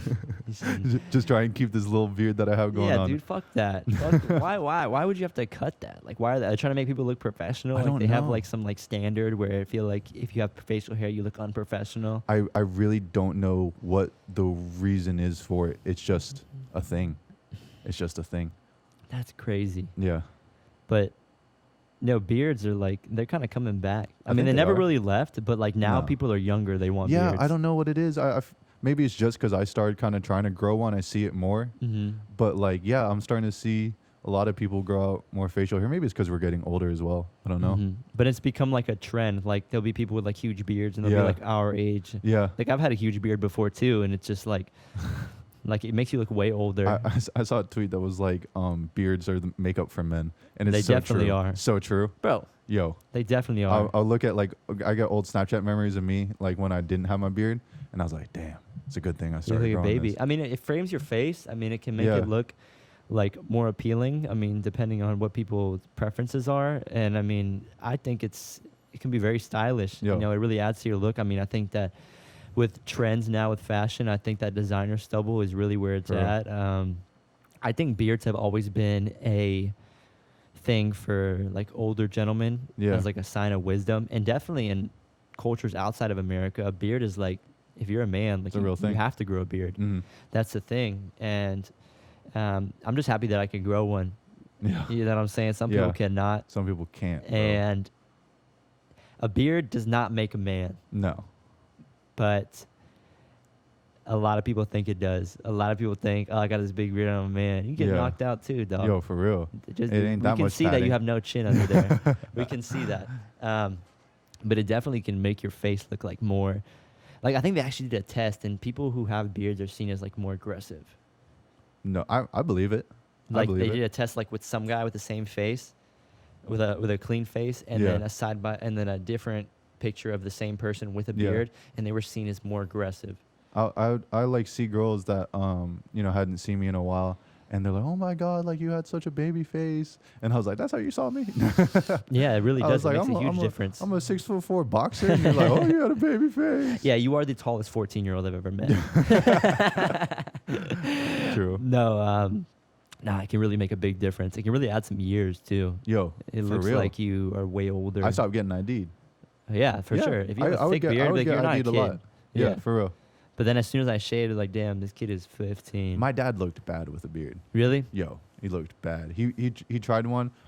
My mom and I and my sister were all like, let's see. He grew it out and we're like, nah, shave it. We're like, nah, to cut that. Your dad's Filipino, right? Yeah, he's Filipino. You never really see Asian dudes with beards. No, it's funny. My friend. They're that spicy Asian though, that Filipino. No, yeah. That spicy Asian, so they can have beards. But like, dude, Chinese men and Japanese men, it's rare to see. They like, got that cool little thing going on here. Yeah, like a nice yeah, little mustache. yeah. The Fu Manchu. When I went to Thailand, I really didn't see like a lot of facial hair. Dude, I just think that facial hair or just body hair in general is more native to certain parts of the world where people come from. And Asia is not really, at least East Asia is not really the place where you go if you like men with beards, because they don't do it. I see a lot of Asian dudes getting beard transplants. Yeah. From the hair. You ever seen that? I've seen a lot. I haven't seen that, but I've seen guys getting now kind of hair like just like pasting on hair on top of their head. They'll shave the top of their head, and then they'll like glue on a toupee and then cut it to style your hair. Yeah, dude. I mean, that's equivalent to like meeting a girl at the club and she looks fine then the morning after you're like, the fuck is this wildebeest doing in here? You know what I'm saying? And I mean, but it's like, imagine that with like a dude. Yeah. Damn, this is fine as fuck. Got a nice set of hair. Glue it, like you can't tell. Yeah, man. You can't tell until you go to sleep and then you wake up and that shit's peeled back like Donald Trump. You know what I'm saying? And I mean, it's definitely. I mean, dude, there's people getting facial reconstruction surgery to look more masculine. I've seen. Oh my god, it was this one dude. I think he calls himself like the Ken doll. He gets implants. I've seen that. He gets implants for his biceps. He gets implants for his chest, like abs. It looks like I thought. Okay, maybe it looked like cool. It doesn't. It looks bad. Looks fake. I mean, his face doesn't add. His face doesn't help because his face looks very fake and plastic. Yeah. Like it doesn't. It's weird. I can't even do the face. All pasted up weird. Dude, it's all weird. It's like, dude, is that really what you want to look like? And they want to. I mean, that's good for. Good for him. I mean, if that's what he wants, then I'm happy for him. Yeah. I wouldn't do that. No. If any of my friends said they were going to do that, I would laugh and be like, bro, you're handsome already. You don't need to worry about that. Don't change your face. It's expensive. Yeah, because imagine if you get like your jaw reconstructed. Like if somebody wanted a very masculine jaw, like they wanted their jaw to look like mine, they would like if somebody wanted their jaw to look like mine, you got surgery. I'm an animal. Yeah, dude, I'm just all 145 pounds, no wasted space. What's up, baby? Like if somebody got that done, imagine like you have kids and then like your kid has just like that weak chin that you were born with, and the girl's like, "What happened?" They're like, "Oh, I forgot to mention I have an inch added in my chin. I have my jaw, my mandibles fucking popping out because there's plastic pieces in them. It's not really how I look." Hey, well, he got the girl anyways. Yeah, he got the girl anyways. I mean, that was the goal, right? Yeah, that's the goal. It doesn't matter what the kid looked like. You know what I'm saying? You got it in, dog. That's what matters. Kid will be fine. But like no, I think that's like a big thing with like incels. You know what that is? Yeah. Involuntary celibates, innit? Yeah. Yeah. They don't get any girls. Yeah, no, they don't. That's a huge problem. I mean, that'll drive men insane. That'll drive dudes insane. It's a weird like phenomenon. Like it's a weird thing of just like, I don't know, man. It's always been a thing. I don't blame the girls though. They're weird dudes. Yeah. And they get pissed about it. Yeah. They feel like as if they're entitled to women. Yeah. I'm like, bro, you want girls, you got to do better. No, I don't know. You got to do better. And you know what I'm saying? That's just a weird thing with how men, like they will, like some dudes, like they'll get a bunch of girls. Yeah. And some dudes will get no girls. Yeah. So it's like, say like it's 50-50 men and women in population. Okay. There'll be like dudes who get like 5 girls and there'll be like a dude who gets no girls. Yeah. So it's like uneven. And dudes who get no girls are like pissed about that because they're like, dude, why am I not getting any puss? You know what I'm saying? Why am I not getting any? And then that'll drive them to like, do some crazy shit. Crazy. And that's weird, dude. If you're one of those guys, you gotta hit the gym. You know what I'm saying? You gotta hit the gym, get your hair right, dress right. I think they need a hug, man. They definitely need a hug. And I mean, I think that people need to be more loving. I mean, I feel bad for people like that. I feel bad for people that feel like they need to change how their face looks in order to get with me. Because I mean, everybody's beautiful. Everybody's beautiful in their own way. Beauty is in the eye of the beholder. So to say somebody's ugly is like, not everyone thinks you're ugly. No. I mean, I've been called ugly, but like obviously it's not true. Yo, I got dissed the other day. Really? Yo, What my boy, happened? dude, it still burns me deep inside. My boy put me up on his story, on his Snapchat story. All right, and this girl swipes up and goes like, "Oh, he's cute." I was hyped up. I was feeling myself. I'm like, "Hell yeah!" And I'm like, "Yo, like send him my Instagram." Okay. He's like, "All right, bet." He sent it to her. I wake up the next morning, no follower, no new follower. So I said, "Hey, like, what happened? What happened?" He goes, "Yeah, she looked at your Instagram. She wasn't interested anymore." Oh, I dude. said, "Damn." I cried. I said, "No." Do you think you look better in pictures or better in person? I don't have any photos of me like with the beard, and we're talking about how it makes like us look better. It definitely we feel makes like a it difference, does. yeah. And so I don't know. I feel like I do better in person. I feel, you know what? I've been out to parties and stuff where like I'll pull like a really good looking girl, and that same girl or like same type of girl will see my Instagram and like not be interested in me. But I think also my stuff's like way boxing centered, and they're probably like, I don't want to follow some kid who just boxes all the time. That's all he posts about. Some girls might like that. Some, but Some girls like not that. that I found. Some girls like that masculine aspect. True. You know, I know there's definitely some people who train martial arts just for the fact that you can get girls They off just of the talk to the girl like, "Yo, I'll fight." Dude, I do that. Yeah? Any chance I get, I bring it up. True. Like, you see his black eye? Yeah, Yeah, you know I got that. that's right. Yeah, I beat up a guy. You should see the other guy. fighting somebody. Because I'm an animal. It's got too much testosterone. I gotta get it out somehow. You know what I'm Crazy. saying? But no, that's really interesting how, you know, like we were talking about, the beard can change Yeah. how you look, and people will just, you know, I think it adds a respect factor, especially in a lot of cultures, but especially here, like people will respect you if you have a beard. I don't know. I don't know. I don't know if I felt more respect. I feel like my friends clown me the same. Really? Yes. They're probably just salty because they're just patchy. You know what? That might be it, That's dude. definitely that what it might is. be it for real. It's that envy. They're all Everybody wants to angry. grow a beard. What? Everybody wants to grow a Yeah, beard. get out of here. You know, beard boys. Everybody wants to grow a beard just because it's the style right now, and you know, some of us are blessed to be able to have. Yo, you think the man bun with the beard is gonna come back? I think if you have a man bun with a beard, you probably have. You obviously have a beard, but you probably have a lot of estrogen too. You know what I'm saying? You That's just lost at least one follower. I don't give a bro. That's a follower I don't need. No, I'm just kidding. I love you all, but that's not me. That's not me. You got the flow for it. I could, but I don't. I actually got to get my hair cut. I Yeah. don't want it this long. Let me cut your hair. It's honestly a weakness in a fight. Somebody could grab that, like in a Yeah. street fight. Someone's Yeah. grabbing my hair.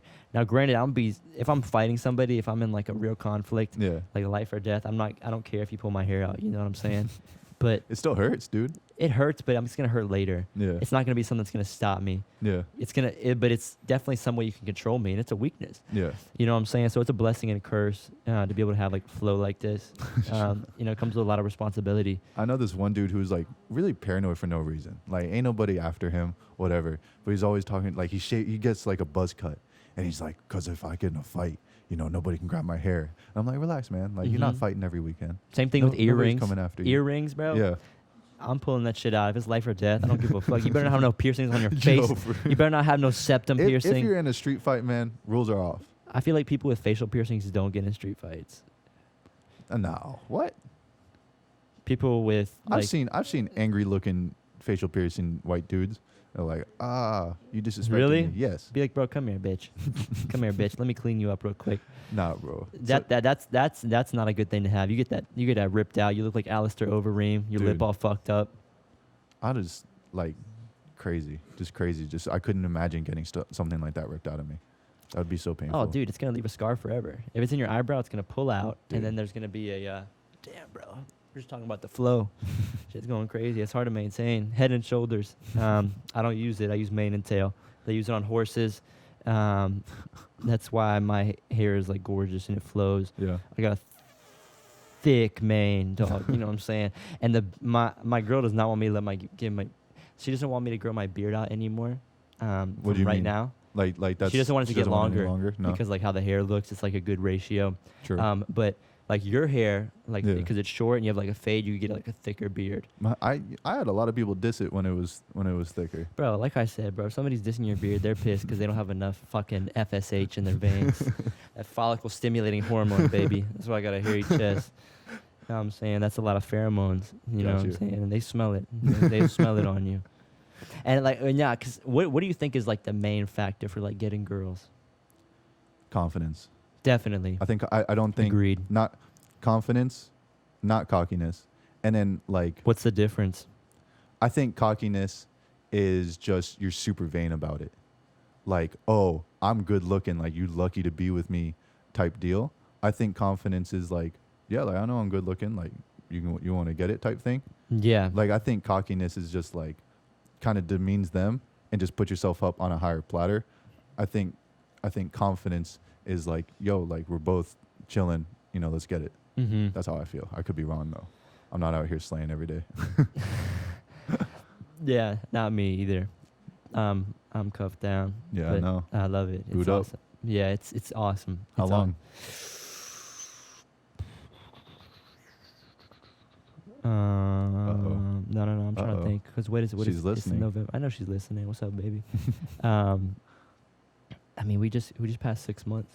Oh, really? Yeah, Nice. and that's good for me because I've never been the type to be in like a long-term relationship. But it's like when you find somebody like that, it changes how you feel about relationships and being with somebody, and it's awesome. It's really allowed me to focus. I've talked about this before, but I spent a long time like just wasting time with girls that I'll never talk to again. Yeah.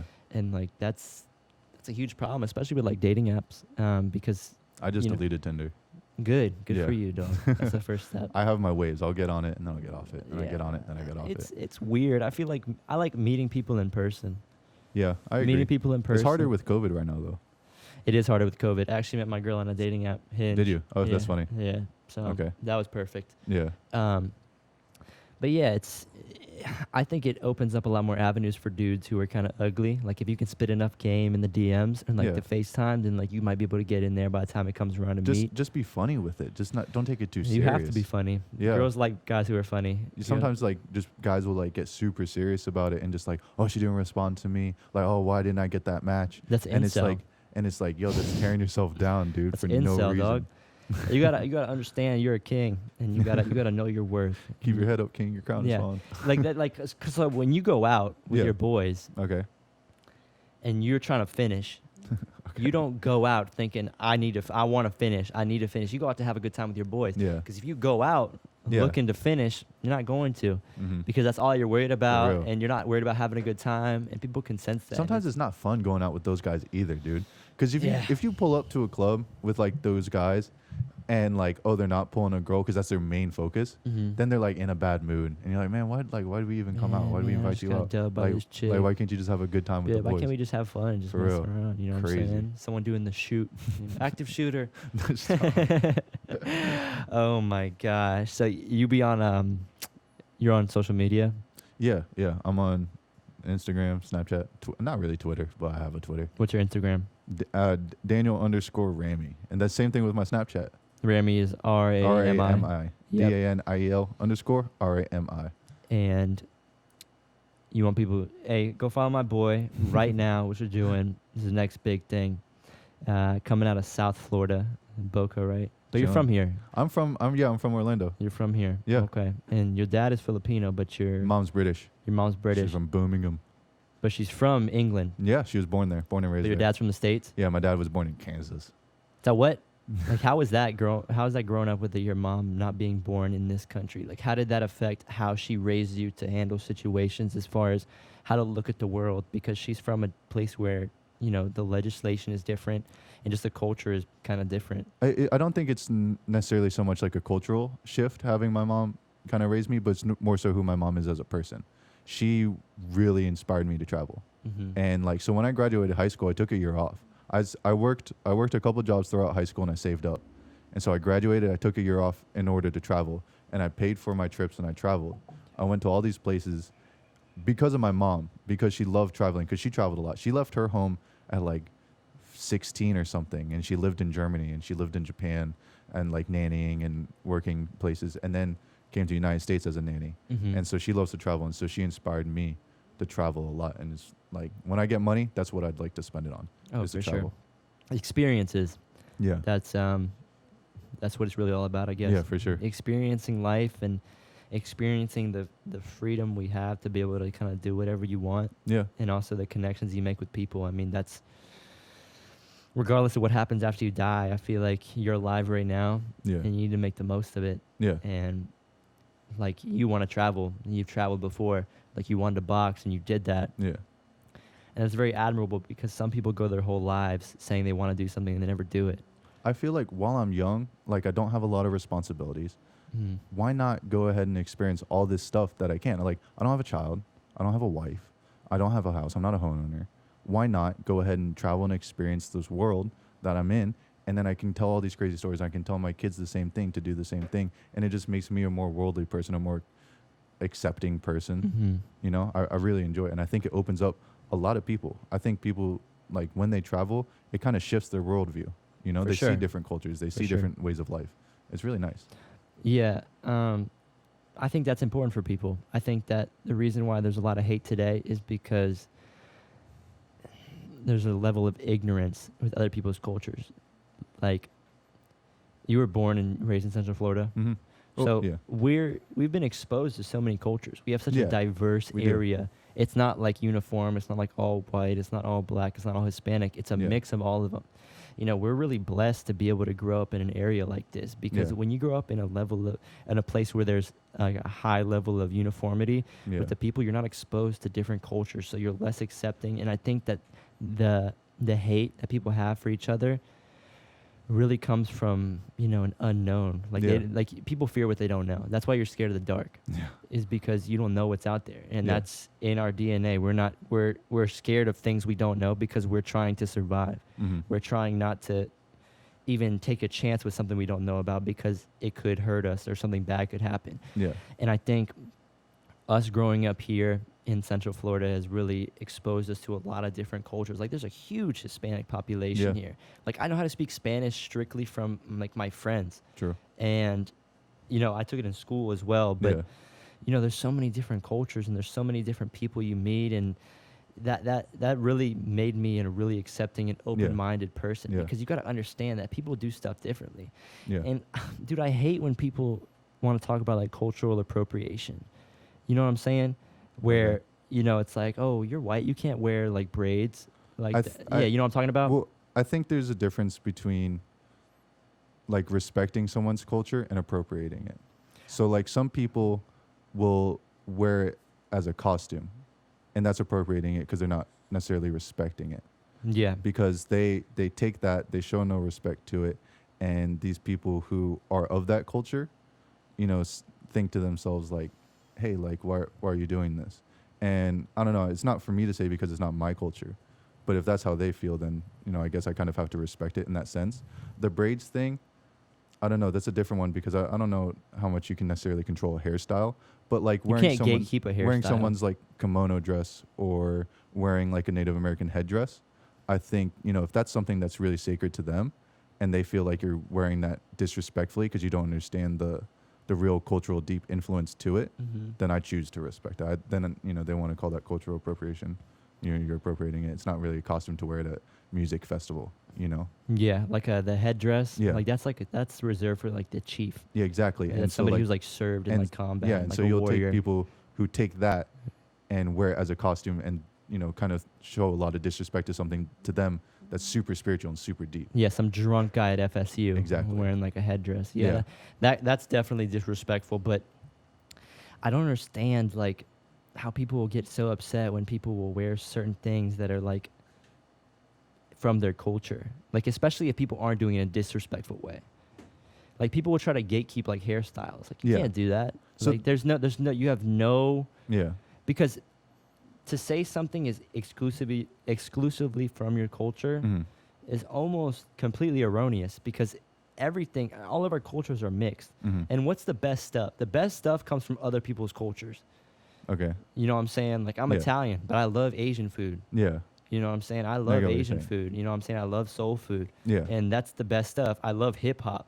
You know what I'm saying? That's technically like American culture, but like I love things that come from other people's cultures as well. Yeah. And that's showing appreciation. And Yeah. we live in the most diverse nation in the history of the world, the United States of America. Hmm. You know, there's never been this many cultures in one place. Yeah. There's never been this many, you know, ideas in one place at the same time. Yeah. Usually, I mean, I can't even think of like the last time there was a country like ours. Maybe like ancient Rome, because there was a lot of like people that came from Africa. There was a lot of merchants from the Middle East. It was a huge meeting ground. Yeah. But that allows the culture to develop at an even faster rate, because Yeah. that exposure leads to what we were talking about earlier, which is less. You know more about somebody's culture, so you fear less. I think though, like with that exposure, I think it's good to, sometimes just take the time to learn about it instead of just like, oh, For I sure. like this, so I'm going to pick and choose what I like. So like there are some people who will, pick and choose what they like from black culture, but then still, crap on, black people as a race, and, not fight for them, I guess, in equality. And, I think that's where it becomes an issue, just because, oh, I like this, that, and the other, but not show any respect to them as people. Yeah, you can't disrespect somebody's culture and then, play like Ratty Rich. Yeah. You know what I'm saying? Like you have to, you can't pick and choose when you want to ride for somebody's Exactly. culture. Yeah. You got to appreciate it for what it is. If you like something out of someone's culture, Yeah. you don't got to tell them, but you got to respect that. When, You know what I'm saying? Yeah. When I was an RA, so I was an RA at FAU, and it was really interesting to see this big dynamic of kids coming to college kind of for the first time and mixing with different cultures. Because FAU's, they claim it. I don't know if it's actually true, but they claim they're like the most diverse college. And so now all of a sudden I'm an RA for these freshmen that are having to share a dorm and a hallway and a bathroom with these different cultures and races that they never really interacted with before. Mm-hmm. And it's kind of beautiful to see. It's a little bit scary to see. It's At a little first? bit daunting to see. Yeah, because you can see some of them are really uncomfortable. Mm-hmm. You can see some of them with very differing political views and kind of that conflict, but, a little bit of respect. And then, I like to think that I fostered a really nice community on my floor. And you kind of actually see, for me at least, in the end, they all kind of came together. Yeah. It was really cool. Regardless, I think the best way to do that is to find the common ground. Yeah. Because regardless of where you come from, what you believe in, you're still on the same floor at FAU. Yeah. You know what I'm saying? Like you share something in common. Like you guys Yeah. have a commonality. You need to meet on that.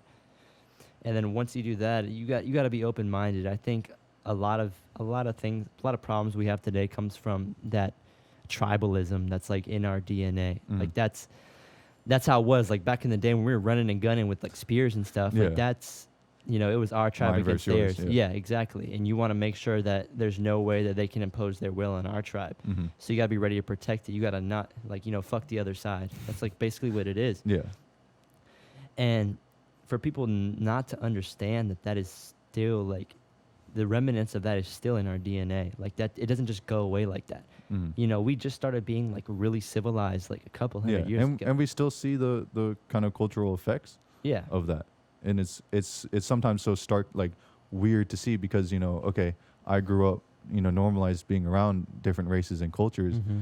And then, okay, not my grandparents, at least I hope not.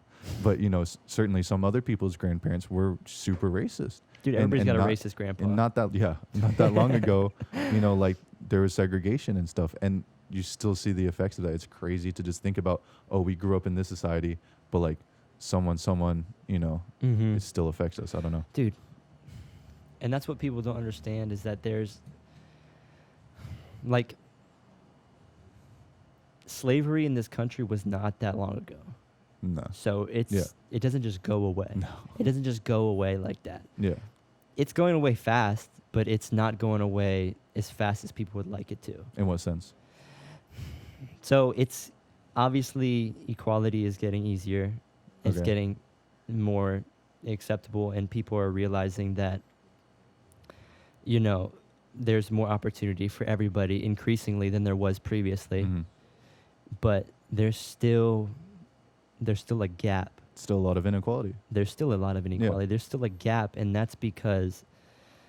So, like so let me make this easy for people listening. So, say I've never boxed before, and you've been boxing for 4 years. Yeah. All right, I'll never be able to catch you. Okay. If you've been boxing for 4 years, you've been training, and then I decided to pick up boxing, Yeah. and you keep training, and I keep training, Yeah. it's gonna be really hard for me to get to your level Yeah. because you have so much experience on me. Yeah. Now think about that experience with wealth. Yeah. That's what the situation is Exactly. in America right now. Yeah. There were hundreds of years where people who were, European and non-black, non-minority, they were, thriving economically and, just doing what they had to do. A lot of people, there's a lot of bad people, but there was also people who didn't really understand that concept. They were just doing what they were doing. Yeah. And they didn't realize that relative to people who were, economically lower on the totem pole, like black people, they didn't realize that they had an advantage over them. Yeah. And now that 4 years is just going through, like you train 20 years later, you still got that 4 years on me. Yeah. And that's where we're at now in the United States. Yeah. And people need to realize that there needs to be things done in order to create that opportunity for people to get better. And I think that starts with education. Yeah. I think we need to stop only spending a week on how the United States treated Native Americans and black people. I think that's 2 weeks of your curriculum in 8th grade, and then they just act like that didn't happen. Yeah.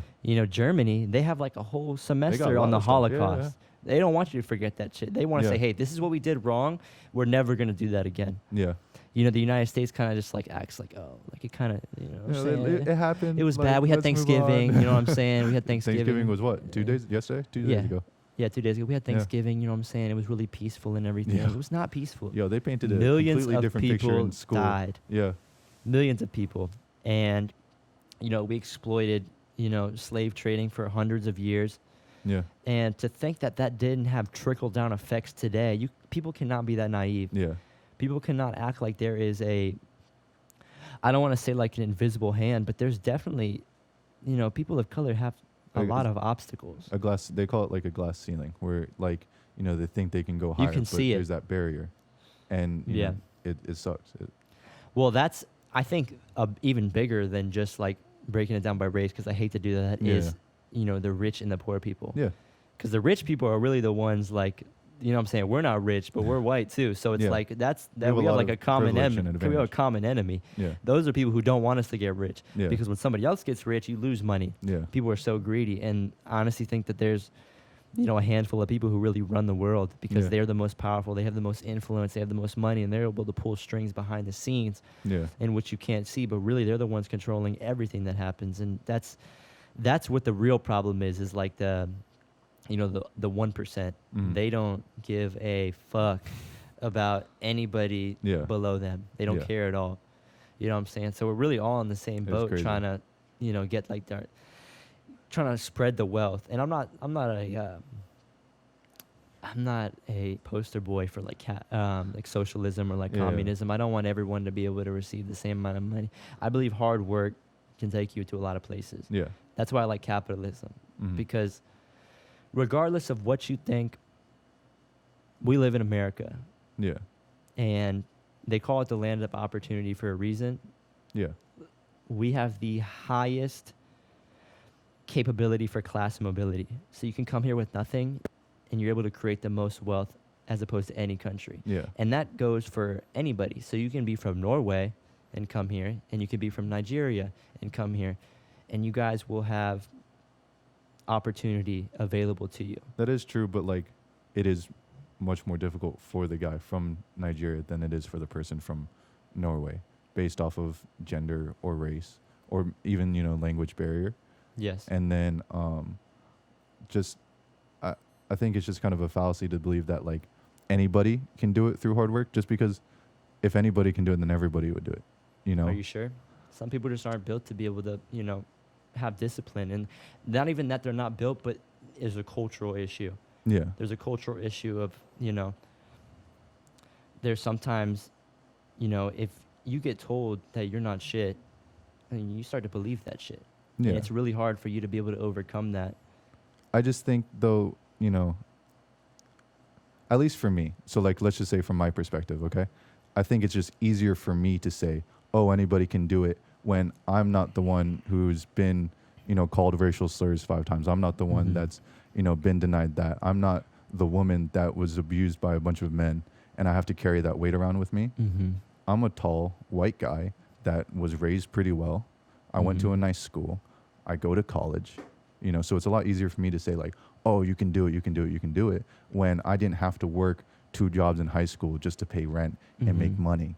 and I'm in college and, okay, I'm building up a bunch of debt. I'm not that person. Mm-hmm. So I can't really look at them and tell them like, oh, you can do it. It's fine. Because I don't understand their struggle. No. I will always tell people that you can do it. I'm here to motivate people. Yeah, well, I'm not going to tell them like, oh, you can't do it. But I'm just saying, I think it's easier for me to say and look at somebody, oh, you can do anything you want. Just stop being lazy. Just work harder. When I don't understand what they've gone through or what they're going through. I'm not saying that people are lazy. I am saying that regardless of the situation you were in, work harder. Yeah.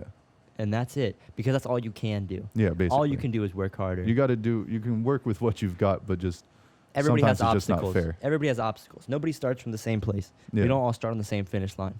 Yeah. Some people start back there. Some people start up there. Yeah. And that's just how it is. Yeah. But you got to work with the hand you were dealt. Yeah. And everybody's dealt a different hand. You don't know what's going on behind the scenes. You don't know what's going on behind closed doors with people. Yeah. I think the best thing that you can do is, like I said, you just got to motivate people. People really need that motivation. People need to know that, stuff is possible. And, people, like I said, if you get told you're not shit for so long, you start to believe it. Yeah. And it shouldn't be like that. Yeah. We need to spread love with people. We need to show people that, they're cared about.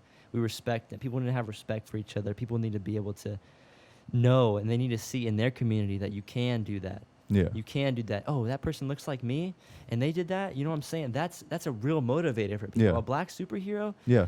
Bro. And that's why we try having more representation like that Panther, in the media. Rest in peace, Chadwick. But Black Panther, like that was a huge thing for black people, because there was never really besides like Blade and like, you know what I'm saying? Like there was never really like a black superhero. Yeah. And that thing is such a motivator. When you see somebody, you're like, that person looks like me. Mm-hmm. You know what I'm saying? Because imagine, like, you're a black man growing up and you only see white superheroes. Yeah. Like, oh, what the fuck? Yeah. Where's the black superhero? Yeah. And then you see someone like Black Panther, and that really makes you feel good, especially children. Yeah. Children is where we need to start.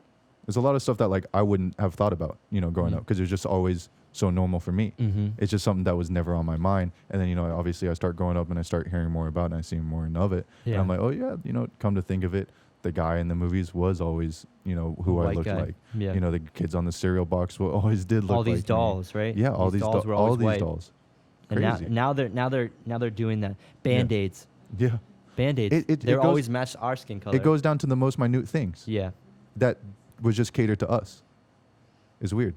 It is weird, and it shouldn't be like that. But I'm happy that I can say that things are getting better. I know that they should be moving faster, and they should probably be better by now. But at least we can say that they are getting better. I feel like, and I hope that we are moving in the right direction. I think we are. Yeah. I think especially with the youth. If you've talked to a young person, for sure, like you can hear it. Yeah. And that was like me when I was a kid, dude. I was not racist. Like it was everybody. We were all just on the playground. We were all playing sports and everything, and that was how it was. And that not till I got older and I got more mature and got to see for the world for what it really was I able to see like, oh wow, like, that is not fair. Yeah. Like that's not fair that you were treated like that simply because of the pigmentation of your skin. Yeah. We have no differences. We're all cousins. Yeah. We're all like 99% the same. We share almost our entire DNA together, except the littlest part of it, which makes us look a little different on the outside. Mm-hmm. And I don't know why people want to act like we don't all bleed red, and I think that is where we're moving. Yeah. And that makes me happy because I know that, because like I was saying, everybody's got a racist grandpa, like that kind of thing. Yeah. See, it's not like that anymore. Yeah, that's true. There's still some people who are very hateful. They have hate in their heart. Yeah. But it's a lot fewer than what it was. Yeah, I agree. And I think that speaks for itself. I think that shows us that we are moving in the right direction. And it's funny because we're talking about kind of just being ignorant towards that type of thing. Mm-hmm. And I feel like you see a lot of that in more secluded parts of the United States where, like in rural country towns. Rural America. Yeah, man. That because of the lack of exposure to other cultures. Yeah. Because crazy. they like to separate themselves. Yeah. You know what I'm saying? And that goes with that goes on both sides. It goes on everybody's culture. Because if you are stuck in not stuck, but if you live in an all-white area or you live in an all-black area, you're not going to really be exposed to other people's cultures. So it's like you have like this unknown thing, mm-hmm. and that's where you get like people, being hateful. Like, you know what I'm saying? Like, the people are like, oh, I hate white people and all this stuff. But it's because like they're not only is that, but it's like a historical thing. Mm-hmm. Yeah. Like black people have a right to be pissed. Yeah. But I think that if we all work together, which is going to be hard, I think that when we come together, it's going to be a beautiful thing. And it is beautiful seeing everybody together. And it was always beautiful growing up seeing that and not worrying about, the color of people's skin. And I'm really happy. We live in the deep south, technically, but we don't live in the deep south. Yeah, it's weird, isn't it? We went too far south. Now we're in Cuba. Yeah, I know. You know what I'm saying? But it really is beautiful seeing everyone together, and especially when you see kids. Yeah. Little kids, and they don't see color. They don't see any of that stuff. And that's really beautiful. That's what I like to see. I don't think you should judge someone by the color of their skin. You should judge them by the character. Yeah. By who they are. And that's what I hope to see. You know what I'm saying? Like, I got you. Yeah, I actually got a Rosa Parks shirt in my back seat right now.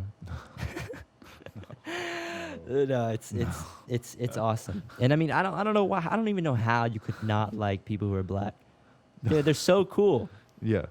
Dude, yeah, exactly. You were showing me your friend in the gym. Yeah. Yeah. Yeah. How is that when he hypes you up? What do you mean? Like when he hypes you up at the gym. Yeah.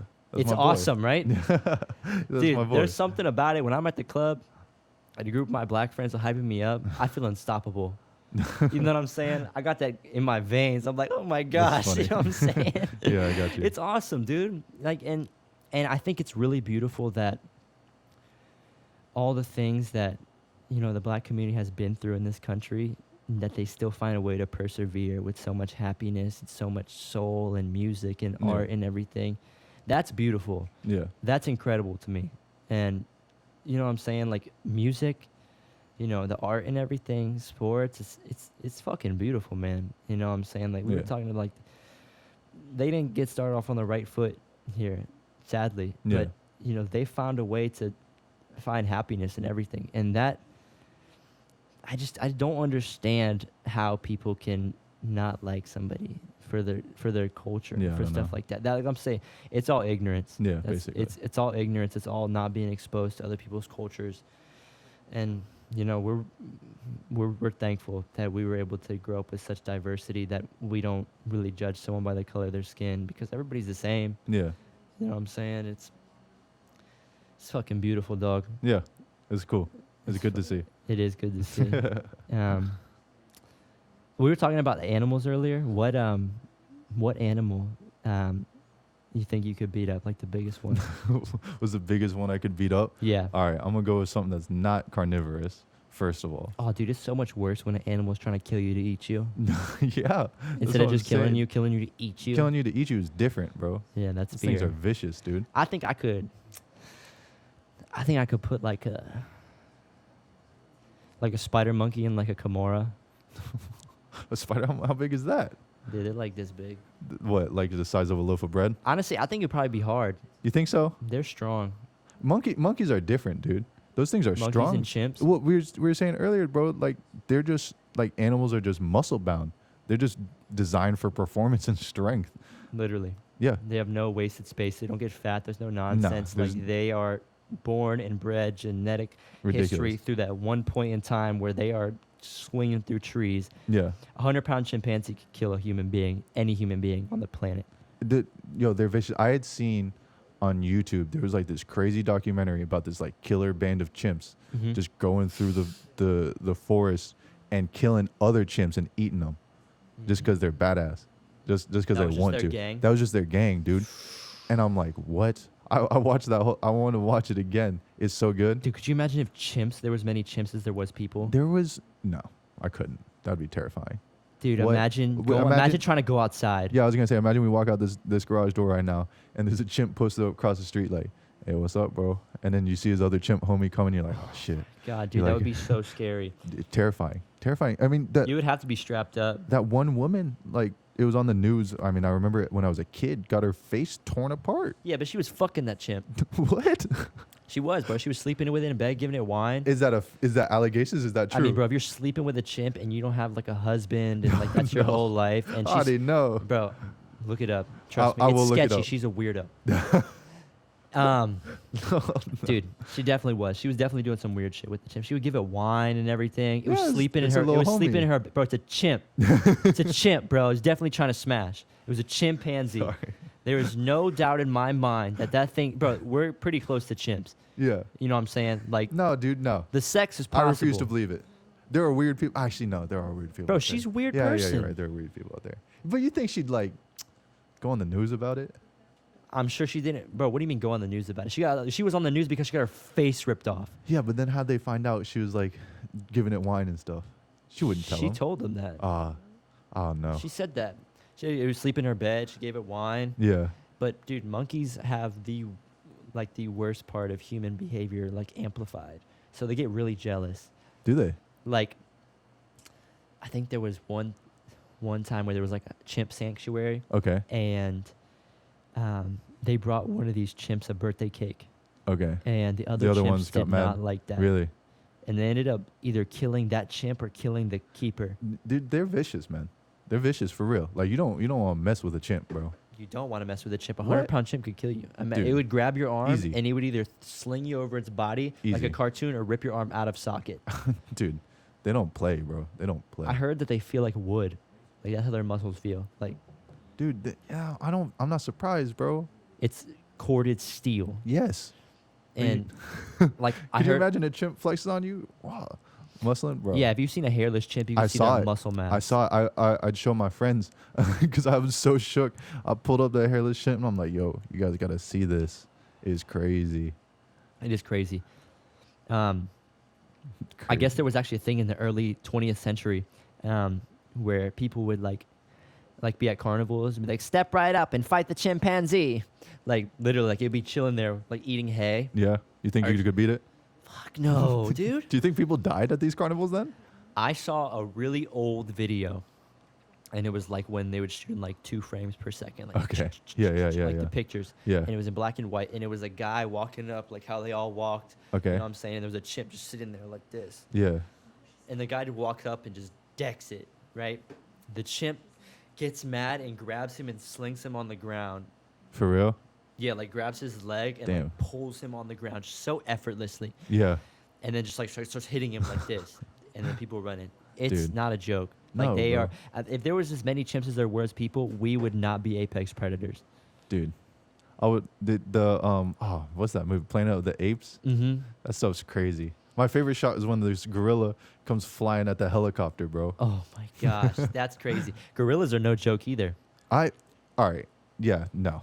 I've seen crazy videos where gorillas just come pounding, and I'm like, oh crap, dude, it's massive. They're vegetarians too. They are. I heard they don't actually really want to fight. They're just more trying to scare you off.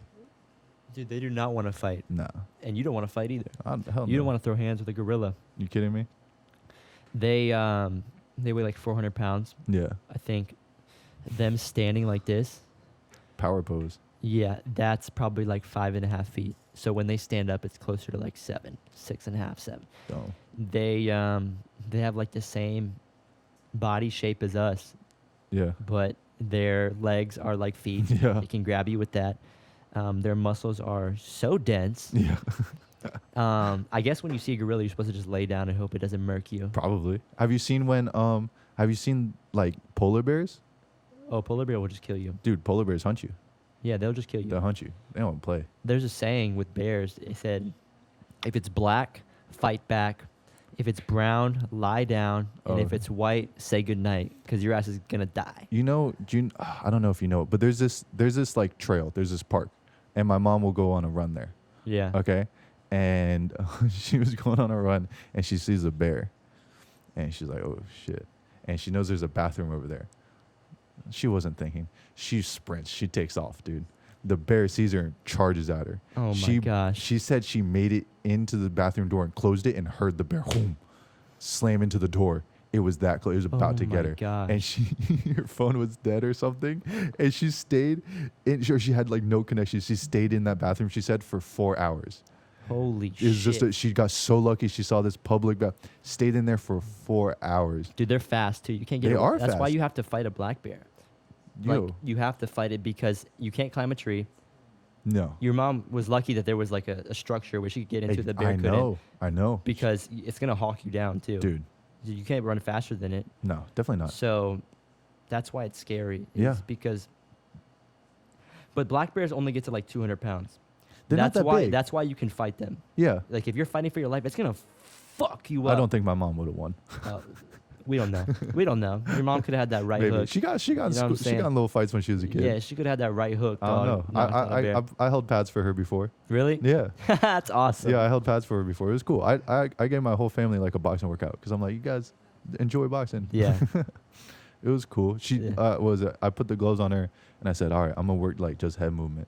Mm-hmm. And like I wasn't getting hit or whatever for like a full minute, and then I was chilling. She comes up, bop, and hits me when I wasn't looking. She's like, "I got you." Oh, dude, that's the best. It was funny. Remember soccer boppers? You know what those are? No, I don't think so. They were like All right, so like they're inflatable, like probably like this big. Okay. And there's a little hole, and you just put your fist in it. Really? And then you can buy them at like the store. That's but they so used to funny. be so fun when I was a kid. I would do it with my dad and my friends Really? when I was a kid. Yeah. So awesome. You put them on your hands, and you just go to town. They're inflatable, so you blow them up and everything, and you just go to town. You remember like the Hulk fists? Yeah, dude. Those I never punched anybody with those that. styrofoam Hulk fists kind of hurt. Dude, imagine punching somebody with that. That's fucked up. I did. When like we were little, like me and my boys, or like the Nerf swords. Those got like PVC pipe in them. Those things, when you really whack somebody with those. Yeah, I know what you mean. I got a hematoma on my forehead. Oh, no. It was like middle school, and we were doing a sword fight. Got real aggressive. He was young boys, whatever. Yeah. Got a sword, trying to, that test. And whacks me, and I got this huge bump popping up in my forehead. I'm freaking out. I'd never heard of it. I'm like, Dad, like, what's happening? He's like, it's fine. It's gonna like calm down. Just chill out with the swords. Yeah, that's crazy. I remember I threw a Coke bottle at my little brother's head, and it made a hematoma. For real? Yeah, but it was a plastic one. It just hit him right.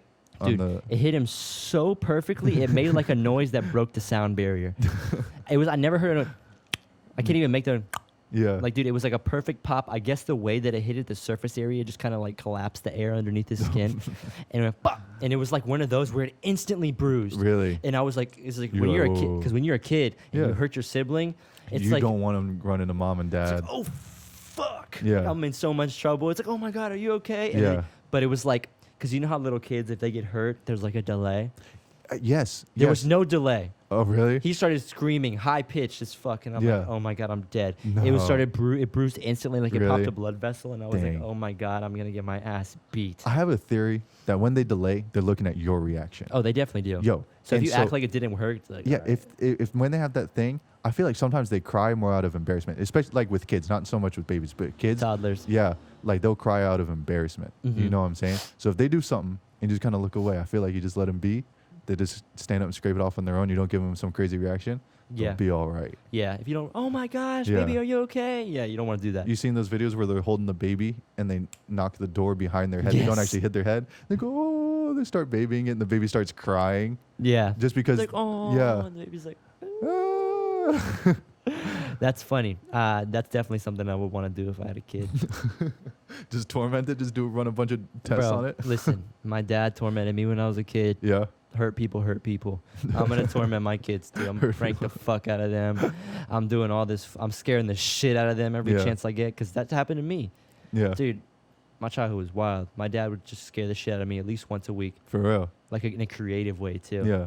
It was easy to scare my mom. We would like to scare my mom, but like, I don't know. They never really could prank me. Like, I don't like spiders. Sometimes they'll put a spider. I'm like, oh shoot. I told my dad, I had a cockroach in my bathroom. I didn't use that bathroom. I said, like, yo, Dad, there was a cockroach in my bathroom. Like, I'm dipping. Mm-hmm. Okay. And I used like my sister's bathroom or something. And so my dad went on his computer, printed out a bunch of like tiny little cockroaches on paper and like placed them all over the bathroom. So like when I go in my bathroom that night, I open up and there's like all these cockroaches. I'm like, freaking out. Oh my gosh. Horrible. Dude, yeah, crazy. I told the story on my first episode about the cockroaches and everything. Yeah. Yeah, when I went camping. But I remember you said something about spiders, dude. No, so I don't like spiders. My mom is terrified of spiders. I'm not that scared, but I remember one night. It was probably like 12. I'm laying in bed, the lights are off and everything. I'm watching like a video. Okay. On my phone, and I feel like the little string on the corner of a pillow. Oh no. Dude, I felt it on my face, right? And so I'm watching the video. I'm focused because it's like all black. I'm just focused on the screen. And I go, and I blow it off. And then I'm watching the video. And about 10 seconds later, it comes back. No, dude, no. I'm cringing. And then, bro, I'm like, what the fuck? So I go like that, and then I see a spider, bro. It's a thick spider, dude. No. And it's on me. I freak out. I fly out of bed. I turn the light on. It's crawling across my bed. Bro, at that point, he's an intruder in my house. I'm decking it. I don't give a fuck. I'm throwing 10 1-2s. Yeah. His legs were all fucking ripped apart and everything. Oh, dude. And I was like, oh my God. My heart was crazy. Yo. Now, the funny part is that video I was watching was pornographic material. So I was right in the middle. No. Right in the middle of some me time. Yeah. Right? I got up. Done with. All the blood went to my muscles. I'll say that much. It went away. All that test went, ooh, you had to take all out that, the spider. all that test went to self-defense. You know what I'm saying? It was survival And mode That at was that point. that was instantly. Yeah. So I turned around and I was like, "Fuck, dude, that was in my room." I couldn't Dude, sleep imagine. I sleep with my mouth open sometimes. there. Yeah, chill. Imagine that. Nah, dude. Holy shit. Have dude. you ever killed a spider and all the babies come flying out? Dude, that's the worst. Yeah. I kill that shit with a blowtorch. Like, fuck these motherfuckers. We were in a pool, and my dad killed the spider. Yeah. All these babies go, whoo, and they're all across the surface of the pool, and I'm on the other end, and they're just slowly floating towards me, and I'm like, jump out, done with, Oh, hell yeah. done with. You should have had a pool That's net and crazy. just drown them. What? I don't even know. I feel like they'd survive. I feel like they'd find a way Nah, to survive. fuck that, dog. You gotta I'm not hold getting them under the anywhere. water like an Oreo and milk until the bubbles stop. And then Until the bubbles stop. Yeah. That's the best type of Oreo. Dude, that's the closest I've ever been to drowning someone is holding the Oreo in the milk. I swear. Right up Holding it until till the it breaks. bubbles stop, that's the closest I've been to murder. And I've choked people out before. Stop. That's scary. But like, Just wait till the bubbles go. You go. Just hold it a little bit longer. yeah. And I don't really like sweets that much, but Oreos were the shit. Yeah. Oreos. Yeah, I would. But you always want to just lick the cream off. Fuck the cookie part. That What? bullshit. You know, I'll take an Oreo. I'll double stack them. I Oh, don't really? like the original double stacks. I feel like those are worse. Have you had the white chocolate Oreo, the covered ones? They only come around at Christmas time. You go to the store right Are now. you talking about the golden ones? No. No. They're Oreos and they're covered in white chocolate. It's like so it looks like just like a white chocolate circle, Okay, bet. but there's an Oreo inside of it. For real? Yeah, and Is it good or is it like too much? It's the best cookie ever, Ever? dude. You don't need milk Nothing. because the white chocolate's already on there. Bet. But you put them in the freezer. Yo, I put chocolate in the freezer and it makes it 10 times better. Oh yeah, All hell yeah. day. Some Reese's What? cups, All day. cookies and cream chocolate bar, Yeah. the Hershey's bar Chilling. in the freezer. Easy. I don't even like sweets though. I don't really eat sugar like that. Dude, I like cookies and brownies. That's about it. Yeah. That's about What's it. your favorite type of cookie? I'll go get a Publix cookie, a chocolate chip cookie. That's your favorite flavor cookie? Is chocolate chip? Yeah, what else? What you like get raisin nut cookies? Fuck you. No, Snickerdoodle. What the hell is that? It's the Snickerdoodle. You know what that is? No. It's like a mixture Oh. of fucking heaven and deliciousness, dude. I don't even know what it is. Girl Yeah. Scout cookies sell it. They sell it in like a box. Bet. But you can get them at the store. You can bake them yourself, just right next to the cookies. I got you. It's super good. All right. Kind of like a cinnamon flavor, really sugary. Yeah. It's good. You definitely need to try Snickerdoodle try that. cookies. It's got a cool name. Nah, dude. It's fucking beautiful. I'll eat. If I get a box of chocolate chip cookies, it's bad. It'll be done within like 2-3 days, maybe. Mm-hmm. Done. Yeah, I'm really excited to see where you take this with the boxing thing. Yeah, man. I'm really excited to Thank you. see all this potential I know you have really come out. Dude, I mean, like we've sparred before. Yeah. We haven't sparred in a minute though, so No, you I know what I'm feel you. saying? You haven't seen it. I got you. You haven't seen I me can go get to, you you after know what I'm this. saying? After this, Yeah, I'll go one-handed. we'll go one-handed. I'll go one-handed. That'd be perfect. All right. I'm really excited to see Appreciate it. what you can do. Thank you, man. Thank you for this opportunity too. I love getting invited on here. I was really excited. No And problem. hopefully it was a good one. Hopefully I brought something It definitely new. was a Hopefully good time. I had a great time talking to Good. you. Do you want to plug your gym and your Instagram again? Yeah, man. So I train at Delray Beach Boxing, South Florida. You can come there. I teach morning classes, or you train with Coach Lawrence for the amateur team. And then my Instagram is at Daniel_Ramey, DANIEL_RAMI. And then, when I get a fight soon, hopefully I'll let you know. I'll definitely promote it, and I man. definitely want to be one of your sponsors. I I got want my you. name on your fucking Hey, shorts. let's set it up. How much to get my name tattooed on you? The RDP show? Hell no. What? On your chest? No. I'll give you like $100. That's not worth it at all. Oh my gosh. Well, buddy, I think we're done here. I had a got pleasure you. talking to you, It was and I blessed. look forward to seeing you again. And I I'll see you in the appreciate it. front yard in about 2 minutes. All right, man. All right, peace. All right.